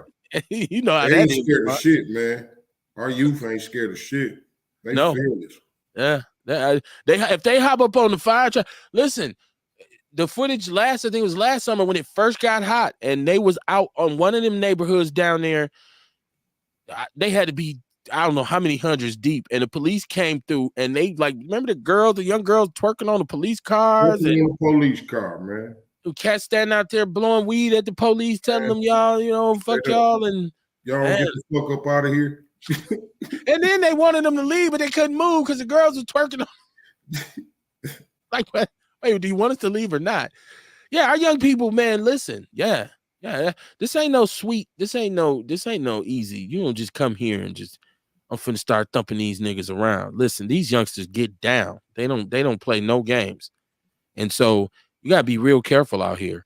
Vince said Earl Henning, the difference is that when he talked about we all got mental health issues. What I'm talking about people who are actually afflicted to the point where they can't function. Because I think, thank God, I've been able to deal with whatever mental health issues that I have. So I got depressed a couple years ago after I'd had back surgery, and I was really trying to deal with the fact that I couldn't be nowhere near physically what I had been. And then I tried to do too much, and my legs, I was in a dark spot for about 4 days. And we talked about it on the show. And I just had to come out of it but when you're not, so my brain was able to do that. What about the people who can't do it? What about the people who can't snap out of it and be like, I'm dealing with that. So he's saying I suffer from that, unfortunately. You talking about being bipolar, Jesse? Which one do you suffer from specifically? He said, I agree with Kamara about that. Earl Henning, he's talking about politicians never actually fulfilling their promises, right? We know that. They're politicians, right? Nobody was under the impression that Kamala was gonna make this. I mean, how many times we call bed wenches? I believe we said that early, didn't we? Like, that's what I'm saying. You know what? This is here's one of the big reasons why I feel like it would have been a good look, right? Because see, remember when Obama was in and we was talking about, Obama had make the young black men feel like we could be anything. You know what I'm saying? They may not want to be president, but it get that appearance, it get that image that we can be anything we want to be. That's right. You know what I mean? So she come into office. Like, we can give that same hope to these our young sisters too. You know what I mean? You could be anything you want to be. Like, why can't we look at a black woman being president? We'd rather look at Sexy Red walk across the stage. You know what I mean? And don't say shit about that. Why y'all ain't fussing about her? You know what I mean? And what she doing to the community mentally. You know what I'm saying? So again, I just feel like it would have been a good look on that note. You know what I'm saying? For our people to start to look and see, or our kids to see, like, I could be anything I want to be. They may not want to be president, but just to be able to have that thought. I was for anybody winning except Trump. I wouldn't, if Mickey Mouse had won, I would have been like, okay, we good. I just did. I gotta be honest. I just didn't want him to win. Right. It didn't really bother me if she was the candidate who they put up who had the greatest chance of beating him. Right. None of these sideways, independent, green and purple party, none of them motherfuckers was gonna win. Right. So you had to pick a side, right? And I couldn't. Once again, I've never seen us say we ain't fucking with her because she ain't black. We're gonna go with the racist white dude. Mm-hmm. That's new energy for me. Yeah, that was weird. It was very weird. Okay, I get it. She ain't black. You ain't get no argument. I wasn't trying to fight for her blackness. Like, no, they wrong. Come on, they wrong. This motherfucker's a rapist. He's all also. It's Trump we talking about. We talk about grabbing him by the pussy. You know what I mean? Like, come on, man. Like, y'all need to be scared that he gonna legalize rape. Hey, Me Too. Your days is numbered. The Me Too movement. If y'all feel like he can be so radical, this the type of shit he like. So Earl Henning, I was correct. He said Jimmy Carter did. That's why they put his ass out of office. He might have been to a puffy party. You never know, right? I mean, back in the days, he got pictures with Diddy. Mm-hmm. I mean, come on now, power, iron sharper than iron. Earl, my mom. The only reason I knew Jimmy Carter did that is because my mom would talk about it all the time, and she absolutely hated Ronald Reagan, and it was so funny. And she used to always talk about that, like how the economy was before Reagan came into office, and this was before he even did the whole crack thing. So I knew that there had been some movement under him. I was just a child when he was the mayor. I just remember my mom was very involved with that, with politics back then. Hell, shit, we marched for Ernest Lacey, all kinds of stuff, man. My mother, she was involved, man. Where we going? You know, until the police show up and said, "Girl, take my babies home." What, you staying? Yeah, I'm staying here. My mother hated Harold Breyer too, so my mother marched with Father Grappi. So that's what I'm saying. Like, you saying you know me, you don't have no clue, bro. Like, this shit been in me for years. He said, "What about the working and underclass? Never do they say what they going to do about that? None of them do. None of them. I just said that. None of them. I just said that." He said the answer is lock their asses up and throw away the key. It reminds me of a book I read in college called "The Rich Get Richer and the Poor Get Prison" by Jeffrey White. But if you listen at what Kamar said, he said throw away the key. Okay, I'll let you elaborate on that. I never said throw away the key. I was just talking about the help that I know is in prison because I've been there and I've taken different classes that I know help me. You know what I'm saying? Like I said, the progressive thinking, you know what I mean? The forward thinking, how to understand what could happen and how to avoid that. You know what I mean? I start thinking about the crimes before I commit it. You know what I'm saying? I mean, it's just a process it's different shit that you learn. And I'm never saying throw away the key. I'm just saying lock their ass up, give them a chance to go sit down, think about it, maybe meet somebody that can teach them something. You know what I'm saying? And then come on back and try it again. But let the punishment fit the crime, though. Definitely. You understand? Like, so if you do anything to children in terms of molestation or sex trafficking or anything you do to a child, I don't mind them throwing away the key. Them niggas can get it. Yeah. And if you murder 6-7 people, you know, if you putting brothers in the ground because of you trying to keep selling drugs, or your gang is so, I love this shit so much, I kill everybody, they need to lock you up for a long time. You got to go. You got to go. So I would say, you know, Kamar's actually, and it's surprising that he has been there and he says, "No, Kevin, the conditions are important that we make sure that they straight. Like, you don't want to make them live in luxury, but there needs to be resources in there." I'd be like, fuck them, don't give them nothing. Like, no, man. If you rape little kids, you should live in a hole in the ground and they should come throw your food down there. They should put you in a different kind of jail. Yeah. So it's differing opinions. He said, "I remember that, Kev." When we say, I don't know which part you remember. Us talking about criminal. We got a problem with crime in our city. I'm just gonna say it like that. We have a problem, and it's in particular we have a problem with youth crime. We have a problem with youth crime in our city, and the majority of this crime, not all of it, because there's Latinos and young Asians here and white kids here who because you know they talked about what the brothers did on Brady, but they fight. What they had some cars the other week. They went out and clowned somewhere. I forgot. It wasn't even no brothers. It was white kids with cars. shit, where was that at? But they fight on Brady Street all the time. That's where all the drunk college students go. So he said and that's why we talk about crime so much with reckless drivers and the Kia boys and just these little dudes just driving on the sidewalks.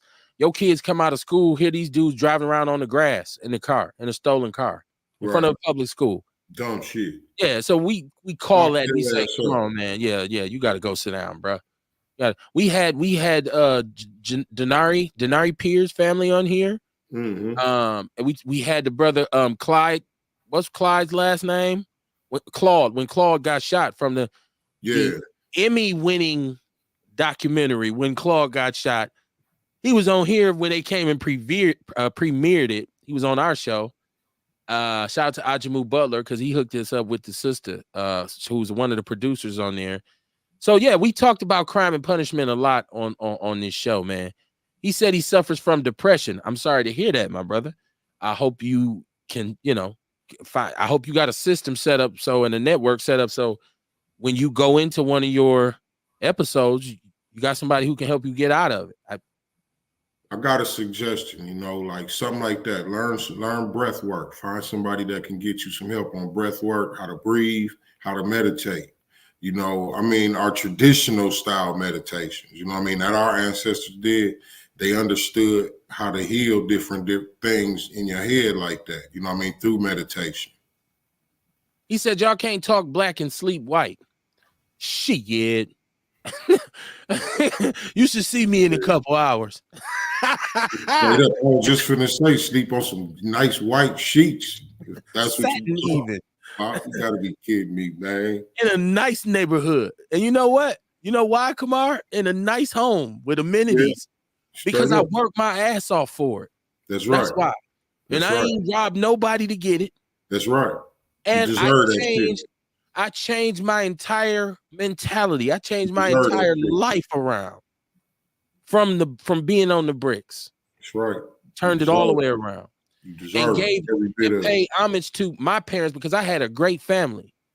And it would have broken their heart for me to become another statistic. So even though I was deeply involved with a lot of things I shouldn't have been and affiliated with a lot of people I shouldn't have been, I was able to turn that around. So you talking about sleeping white? Come on, man.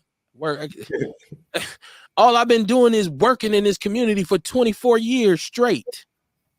I deserve to sleep good at night. I deserve, you know what I'm saying? Like, and I love my people because I work with them every day. So nobody can deny that either.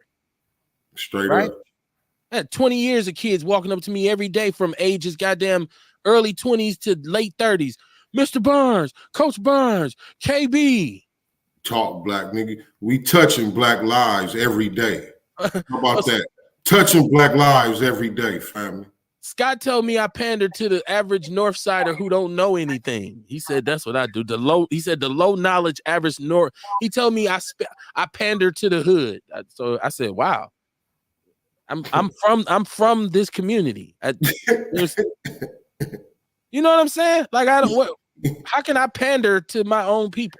Right. How can I talk black and sleep white? Because I understand there's some things that I'm conservative about, and there's some things that I'm progressive about. Of course. Yeah, that's the duality of man. Yeah, I don't just follow people. Right. I don't just follow people. You know what I'm saying? I'm gonna make my own synopsis and go from there. Okay. On every subject. So there's gonna be a lot of stuff we disagree on. Ain't nothing wrong with that. It should be that way. Like, you know what I mean? And the difference is I'm okay with that. You're not. Exactly. Even if it costs, it's been situations where it came down to costing me a relationship with a person. Friends opinions tend to come out on our show. I've had people who I've known for 30 years that don't speak to me to this day because of something that was said on this show. I promise you. I promise you. That's bullshit.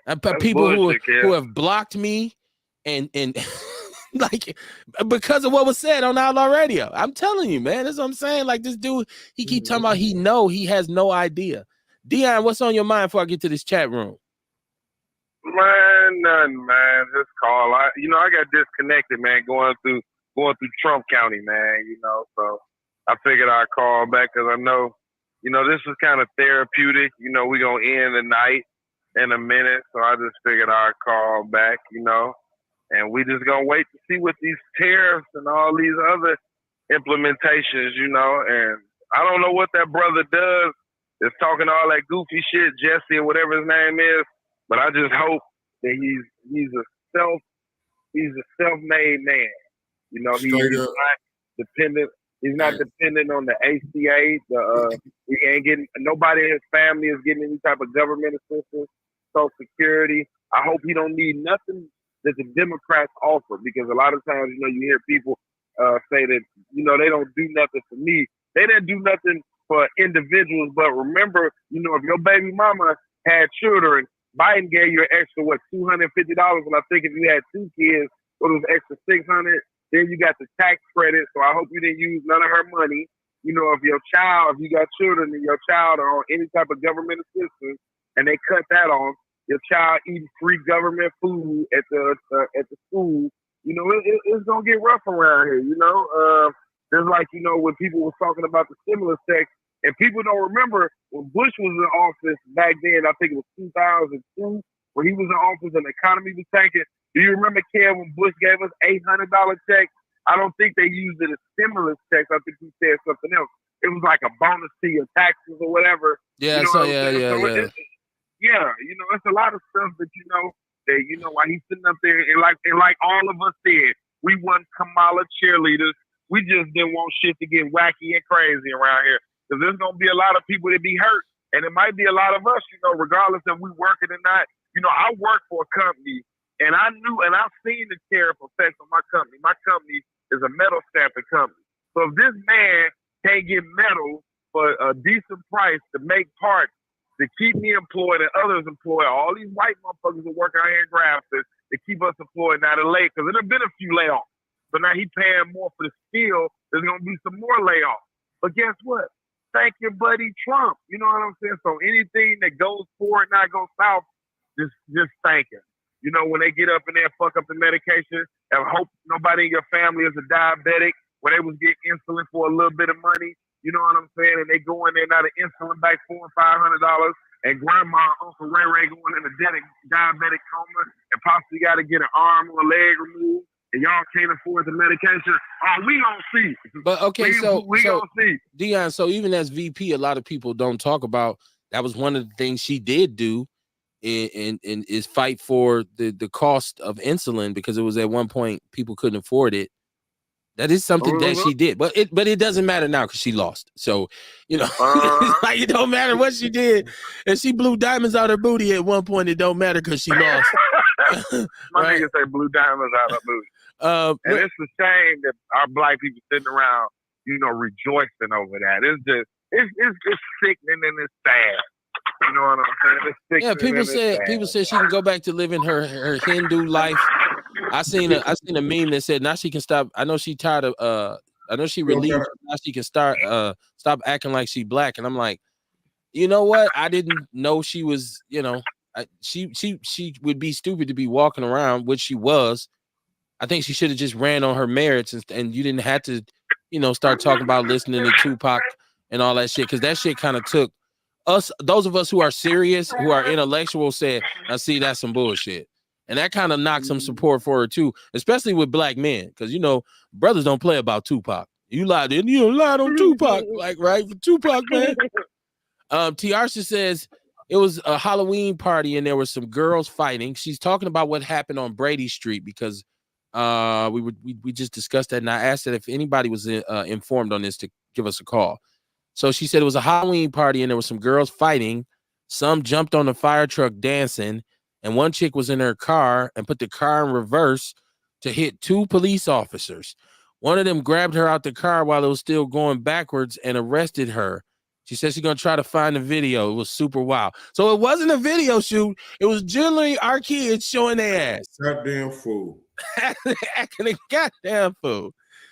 He says Sexy Red endorsed Kamala. She did. After she initially was she was kind of affiliated with Trump because she was Make America Sexy Again. She thought it was cute. I think they put her in her place. He said, like I said, we fell for that in 2020, and I said it wasn't going to work in 2024. Fell for what? Who's falling for anything? First of all, Who's calling for anything? Why is this a debate? What once I don't know why he's under this impression that we are glamored by the American political system. I can show you shows from 2018 where we're calling ourselves the party poopers, talking about why we don't side with either Democrat or Republican. The show is about why did Kamala win and why did Trump win? I mean, why did Kamala lose and why did Trump win? Right. He's saying we failed for something in 2020. Who failed for what? I don't know. Because when Biden, if you remember that election, and once again, we talked about it here on the show, I was actually dreading Trump and Biden being the two candidates. However, I didn't want to repeat the same mistake I had made 4 years earlier when it was Trump and Hillary, and I didn't want either one of them, so I didn't vote at all. See, I've been anti-Trump ever since the first time he ran for president, so I don't know. And he keep talking about what we failed for. I don't know what he said, let me see. Name a president that isn't besides Osambo, maybe. That isn't what? I don't know what you're talking about. Said he's a thug. Who's a thug, Earl? Who's thugging out here? We wasn't for Obama either. It was it's just that he was black. Shit. He had dark skin, whatever you want. It was the optics, like you said. It was like, yo, finally some melanin in the white, and he's married to a sister from Chicago. Right. Like of course. What Young Jesus, my president is black. My Lambo is blue. My Lambo is blue. Right. He's a. I knew Dion was gonna say something. You start singing that one. It's Lambo blue. He said I didn't say I knew you. You indicated you did. You said I've been watching the show for 10 years. I know y'all. That's what you said, right? I think that's what your comment said. What I'm telling you is you couldn't get an understanding of who I am and how I move from watching this show if you tried. Because it don't even speak to none of what my everyday life is, except for the black experience, and it's an overview of that. You know what I'm saying? It's macro, not micro. So you indicated that you had some kind of understanding of what, because the one of the things that you stated mostly was that we needed yes men around us and this kind of shit. Right. Like it's crazy. Like he was on some disrespectful shit. And he's saying us talking about lock people up is the rhetoric that been used to build more prisons around this country. You think they need rhetoric to build prisons when they privately owned? They don't need rhetoric to build them. Come on, man. And again, you talking to a nigga that been to prison. Okay. I mean, you're talking to two technically because Dion's on here too. He got his experience with that shit. Right. Come on, so man. You're talking to some don't knows. You act like you're talking to some off brands. Once again, your misconception is that we just a bunch of talking heads who like to sit around and agree with each other, which is probably the furthest thing from the truth that I can imagine. He said about you being depressed after the back surgery. What about it? Did I'm see because you talking and like you break it up. I don't know what you're talking about, Jesse. I think our timing just off with what he was right. doing. Well, because he comments, but he does it in like different parts, so it's kind of chopped up. So I don't know. And then sometimes people are responding in real time, and we be moving through subjects and topics. It's 10:08 already. See, he said them chomos need up getting out of jail. Those chomos need up getting out of jail prison sooner than people who commit other kinds of crimes. Who's chomo? What's a chomo? I don't know what a chomo is. Earl Henning said 4100. Earl, what you know about 4100, man? What you know about 40? Shout out to 4100. 41. It's neighborhood by my house. A bunch of brothers I grew up with. He said, not saying you don't deserve it. I'm just generally speaking about why so many weren't supporting Kamala because she had a white husband. If Osama had a white wife, he wouldn't have got the same support. Maybe, maybe not. We never know. If my auntie had balls, she'd have been my uncle. So I don't know what would have happened. I don't know what would have happened if his wife was white. Like, dude, that's it. That shit crazy as hell. That shit funny as hell. You caught me on guard with that. I'm just saying, like, we could. Well, if well, I have to deal in reality, man. I'm not. And if you're gonna stop supporting a black person because they have a white wife, almost every celebrity you love, You'll never see another movie again. You sure ain't watching the NBA. Jordan. Hell yeah. You ain't watching the NBA, the NFL. You ain't listening to no music. Guess what? Interracial relationships happen at a high clip. So I don't know, man. I just sometimes the logic is a little sideways. He said You probably had him a little vanilla. He said, I've had the same thing happen on my shows. I know that you are not alone. Nobody said you were goofy. He said indirect benefits are the same as direct benefits, Dion. He said it's been rough around here, Dion, especially under the Biden-Harris administration. A lot of people have struggled. I'm not even here to tell people that Mr. Biden sure was good to us. We had it good. Once again, where is he from? He's in Denver, Colorado. Okay, but if I go all the way back to 2000, right? If I go all the way back to 2000 as a young man, and I remember I got married in 2001, and I was teaching school, so I thought, okay, I'm straight, right? I'm getting a little money. I'm straight, and I got married only to realize that in terms of taking care of two people, my wife and myself, I was broke, man. And I had a child. I was broker. You know what I did? I worked harder. I got more focused. It was rough. I had to sacrifice. It was tough. I worked 2 jobs for 3 years straight, damn near 7 days a week. So I understand what it's like to struggle, but I also understand what it's like to say, you know what? Nah, I got to get on a different trajectory than this. I got to put some muscle in my hustle, man. I got to get up and move. I can't, because I'm not going to accept this just sitting down. So that's why you hear me say stuff like, hey, man, you got to work. What Pimpin' Ken say? Work till your booty hole squirt. No, did he? That didn't age well, did it? Since he said that. Right? We probably should put that away. He said, I'm a truck driver. I'm a former truck driver, Dion. Yeah, I'm a truck driver too. He said, why? This is Earl Henning. He said, why do you think that poor white people was trying to kill Donald Trump? I don't think anybody was trying to kill Donald Trump now. That shit was fake. At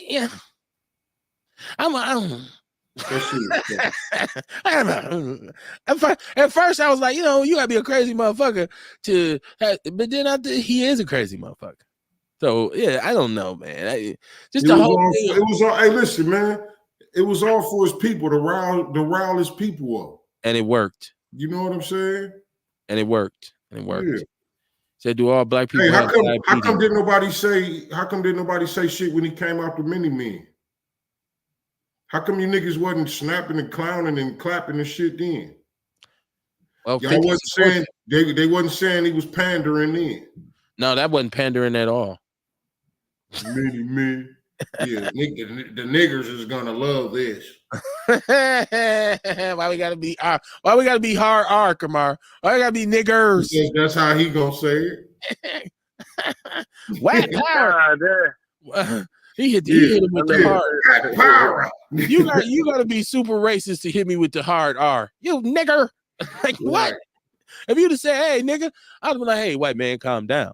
Nigger, I'd be like, you for real? You racist. You put the R on it. He said, do all black people have diabetes? Is that something specifically that solely affects us? It's something that's common just along with sickle cell. And it has a lot to do. We've talked about that, of what causes diabetes. A hyperactive pancreas that really burns itself out. Your body losing the ability to burn insulin. And so, yeah, man, these are disease. These are hereditary diseases that, because of poor health practices and poor diets and the stress of just being black in America, it's been passed along generation to generation. My family is afflicted with diabetes and high blood pressure. It kills most of us. Like some families, a lot of people die from cancer. In my family, a lot of people have passed from diabetes and high blood pressure. Some of us some big people too, but and some skinny ones that get it and be like, you ain't even fat. How you get it? Sure. So, it's one of those generational curses. And that's why you hear people talking about, okay, when do you start to break the cycle? So if you have a generation of black people who just really start to focus on healthy living, and then their children won't get it. And then, I'm saying, it has to start somewhere, because I was raised on pork and all the worst. I was raised on the Mississippi food. You know what I'm saying? But my kids weren't. That's not to say they won't ever get sick from anything, but we made a point that they're not gonna be eating fat back and collard greens like we did ham hocks and pigtails and pig ears. He said, what merits? He said, you can't run on something you don't have. She was the vice president of the United States. That's a merit in itself. Really? Because if Biden had died halfway in, she'd have been the president. She'd have been a president.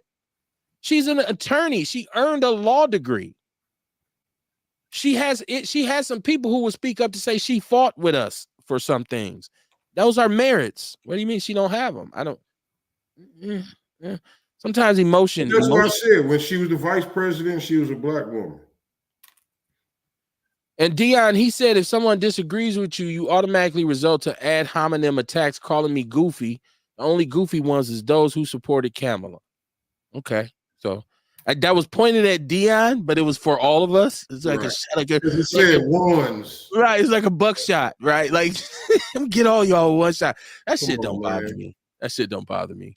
I don't even know what he's talking about though, because you know you gotta do better than that, man. He was sitting up there, saying about the police officer. He still ain't saying about the police officer that was killed in San Francisco when she was the DA. Instead of giving the man a death penalty, she gave him life in prison. You know what I'm saying? Like, I don't know. He said fear mongering in 2020, anybody but Trump. So many of our people, they both did fear mongering. I don't know what you're talking about. Let me get to this because it's time for us to get up out of here. Tiarsha said, is he black? If so, tell him the Klan leader doesn't like him. So stop bragging on the Klan leader. I wasn't voting for somebody racist, and I didn't. He said, not 10 years. I said, I've been listening to you 4 years. Once again, I didn't say you had listened for 10 years. I said, we've been doing this. I've been doing this 10 years through a bunch of different platforms with different casts, different people, and different formats. And the one thing that has never been a requirement is for you to be a yes man. As a matter of fact, I've encouraged people to disagree because sometimes you learn something from someone who can articulately point out, you know, what they're saying. Right. If I can really put my point out here. Disrespectful. Yeah, because like I said, I overshot the importance of immigration. Right. You could have just started right. You could have just said, Kev, but you was wrong. And I said, you know what, brother, you right. I was wrong. I totally underestimated that. So he says it's something to brag about because I've been doing it for a long time. I don't know. I don't know. Is that something to brag about? He sure ain't say he ain't getting no state assistance though. He commented on everything, but he ain't say I don't get food stamps or I don't get none of that. He probably out here mooching off the motherfucking government. And we them type of people, we don't need mooching off our tax dollars. Get your ass up and go to work every day, like we all do. Oh, yeah, come on, man. He said this is Tiarsha. I'm sorry. These kids that are walking around carjacking people and shooting them need to go to prison, not stay out walking amongst us. He said, deal in reality. I can't tell, maybe delusion. So will you kill 500? Is that 500,000 people because you didn't know what the fuck y'all doing? How did they put you back in office? I think is he talking about Trump? He said, I'm a so-called sanctuary city and I lived all over the country in my lifetime. My home is Denver. I didn't say that I was pandering, so you must have missed that, Kamar. No, I didn't say that was pandering, he said. No, I said it was pandering. You did. I didn't say you said it. I said it was pandering. He said sickle cell is that specific, not diabetes. Other groups have diabetes too. Yeah, they don't, not at our rate. They don't. Well, in my family, I know the numbers from my family. So other races don't have diabetes at the rate black people do. There you go. That's true. There you go. There you go. It was a point in time when black people didn't get these diseases. Okay. And time and, like I said, stress and poor diet and poor living habits, and yeah, it all contributes. All that add to it. Ewok says, are white people allergic to the sun? I don't know. You know, I don't think they're allergic to the sun, but we can deal with the sun. We can deal with the sun longer than they can. I actually got sunburnt at my son's track meet earlier this spring, but it just peeled off. Like it wasn't red and irritated. It just peeled off. And so we can deal with it better than them because of the melanin in our skin. I think that's the biological explanation. Said sickle cell, I agree on that, not diabetes. Okay, you disagree. That's So I was raised on port two. My people's originally from South Carolina. What people would say. I heard it's a sniper in North Carolina. I don't know how true it is. Yeah. Earl Henry Man. said sound like a pedophile to me because he liked Donald Trump. Like, see, that's what we banging on each other. We banging on each other. Here we go. He said we was cutting him off. I'm done with that conversation. That's dead. I would tell anybody you can call in and say whatever you want. We've allowed people to do that to a large clip, but the one thing I never let anybody do is get so big that I can't do my show. Okay. And if this is a serious thing, like at one point, I remember we had a show one time that was so far left, I cut the whole show off. And I didn't put it on Facebook. And I did that more than twice. I took it down. My people and the people that are listening to Be Informed cannot understand the message when everybody's yelling over each other. And nobody wants to hear that. So I'm going to always fight to preserve that. So you saying people cut you off, but we asked you a specific question, and instead of you answering it, you tried to grandstand a little bit. We don't support no solitary banging on no individual outlaw. We don't do that. So when you want to call in and you want to have a civil conversation, like you said, when I'm on y'all show, I call in. I'm very respectful to your platform. Never have disrespected it. And I've sat for plenty times and listened that other people make their points. And I didn't have to go at nobody like, you need to shut your ass up and you don't know what the fuck you talking about. It's just like, come on, man. It ain't what you don't know how to listen on this platform. Right. That shit. It's just, come on, man. I'm too old for the bullshit. I see old boy on Facebook with his Make America Great Again hat on. Yeah, that's Uncle Ruckus. Even if we did, they know where the fuck I'm putting no Make America Great Again hat on. Hey, Dion, you got to Make America Great hat? Yeah. Oh, no, man. He black. He ain't vote for Cornell West. He a liar. Right. He said, yes, Dion, I'm currently on government assistance due to the program I'm in and I have been in, and I haven't been on it my whole life or the majority of my life. I'm going to report your ass. I'm reporting you. Stop it, Dion. Stop it. Now, I just told him, see, this is why people say, Cam, you can't. Oh, all right, yeah, I'm just talking shit. He said, I don't like Donald Trump. Get that through your thick skulls. That's the problem when you criticize one candidate. You automatically. I believe I made the point that you said you didn't vote for him. I said you voted for Cornell West. Once again, you swinging. Dion said he had a Make America Great hat on. He was talking about Orlando, ain't you, Dion? Okay. Talking about Orlando. Yeah, you know Orlando is. You know he got a big ass smile on his face. I'm talking about come all in his face.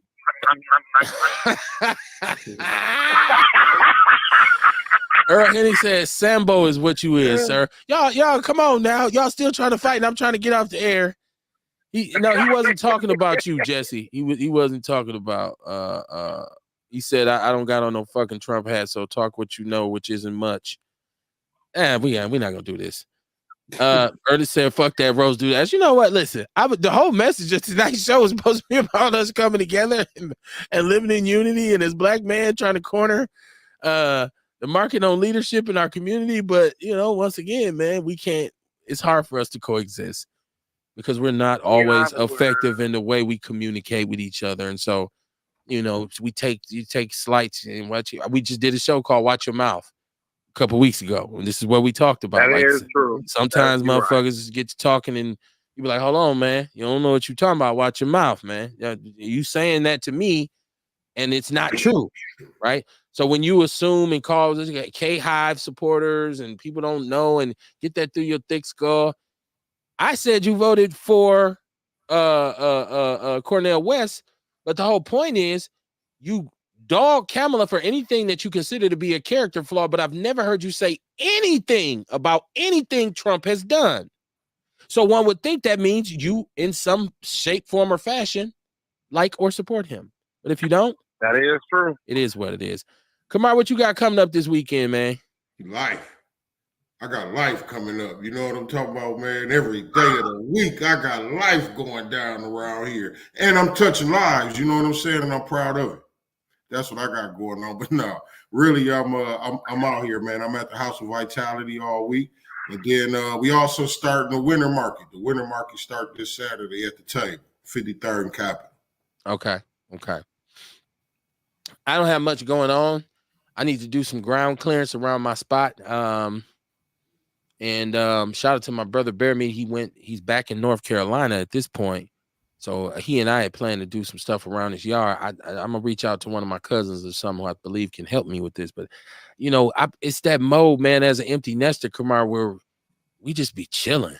Yeah, we don't it be quiet and we like we turning slowly into who live over there? 2 old people. Right. Like, they kids old, like they kids come over here, like we turning into them people, man. But it just be chill, man.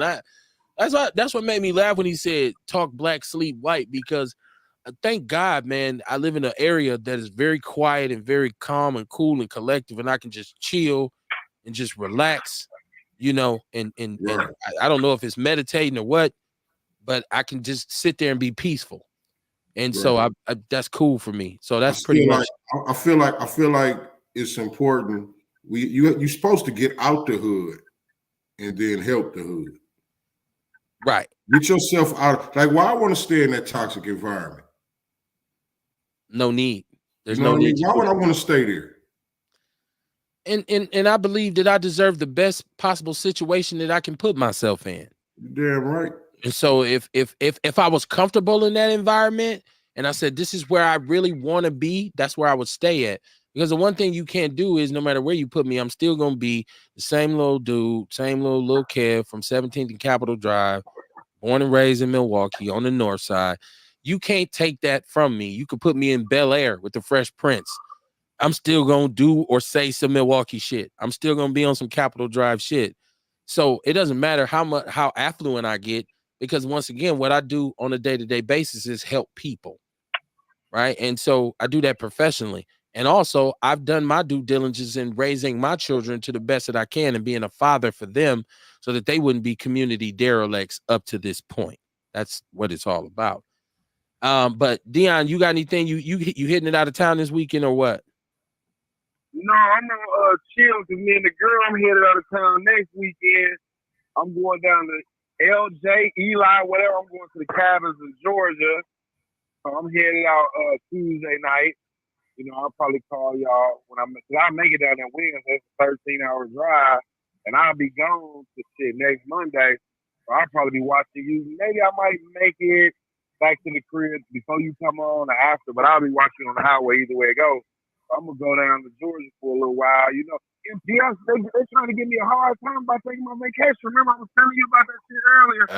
You had called me when I was at school, but either way it go, and look, the funky bitch gonna ask me to have a receipt. I'm trying to say, bitch, I'm grown. I ain't got to present you no receipt. But if you do need to see a receipt, I got a receipt because I paid for my motherfucking vacation in March. So either way it go, you know what I'm saying? I'm going, so it is what it is. You know what I'm saying? Like, I ain't got time to play no games with these motherfuckers. I'm a part-time employee. I only work at that motherfucker 3 hours a day. You know what I'm saying? I ain't getting no benefits. It's just a little extra cash. You know what I'm saying? I ain't got time to tell my whole life story to no motherfuckers. You know what I'm saying? Look, I'm going on vacation. I'll see y'all on the 19th. But other than that, no, I'm gonna watch you on this weekend. I'm gonna go to the dump. I'm gonna ride down to Exonia because I'm supposed to be getting me another dog and shit. You know what I'm saying? I'm buying me another dog. So I'm gonna ride down to Exonia, Wisconsin. You know what I'm saying? Hey, Dion. No, not Exodia. I'm going to Lodi, Wisconsin. Up there by Portage. What's going on, boo?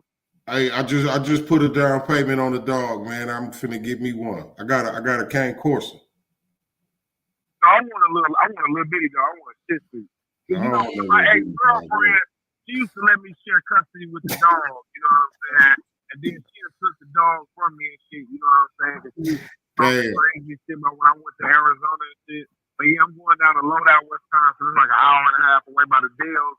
Then I'm gonna come back, try to throw some shit in the back of the pickup truck. You know what I'm saying? Go to the dump before 3, break up some more motherfucking leaves. You know, get the house together and shit, pack me some more clothes up, you know what I'm saying, to get ready for when I hit it up out of here, you know what I'm saying? I might have to get in touch with Real while I'm gone because I got a package coming. I need somebody to go by my crib and get it for me.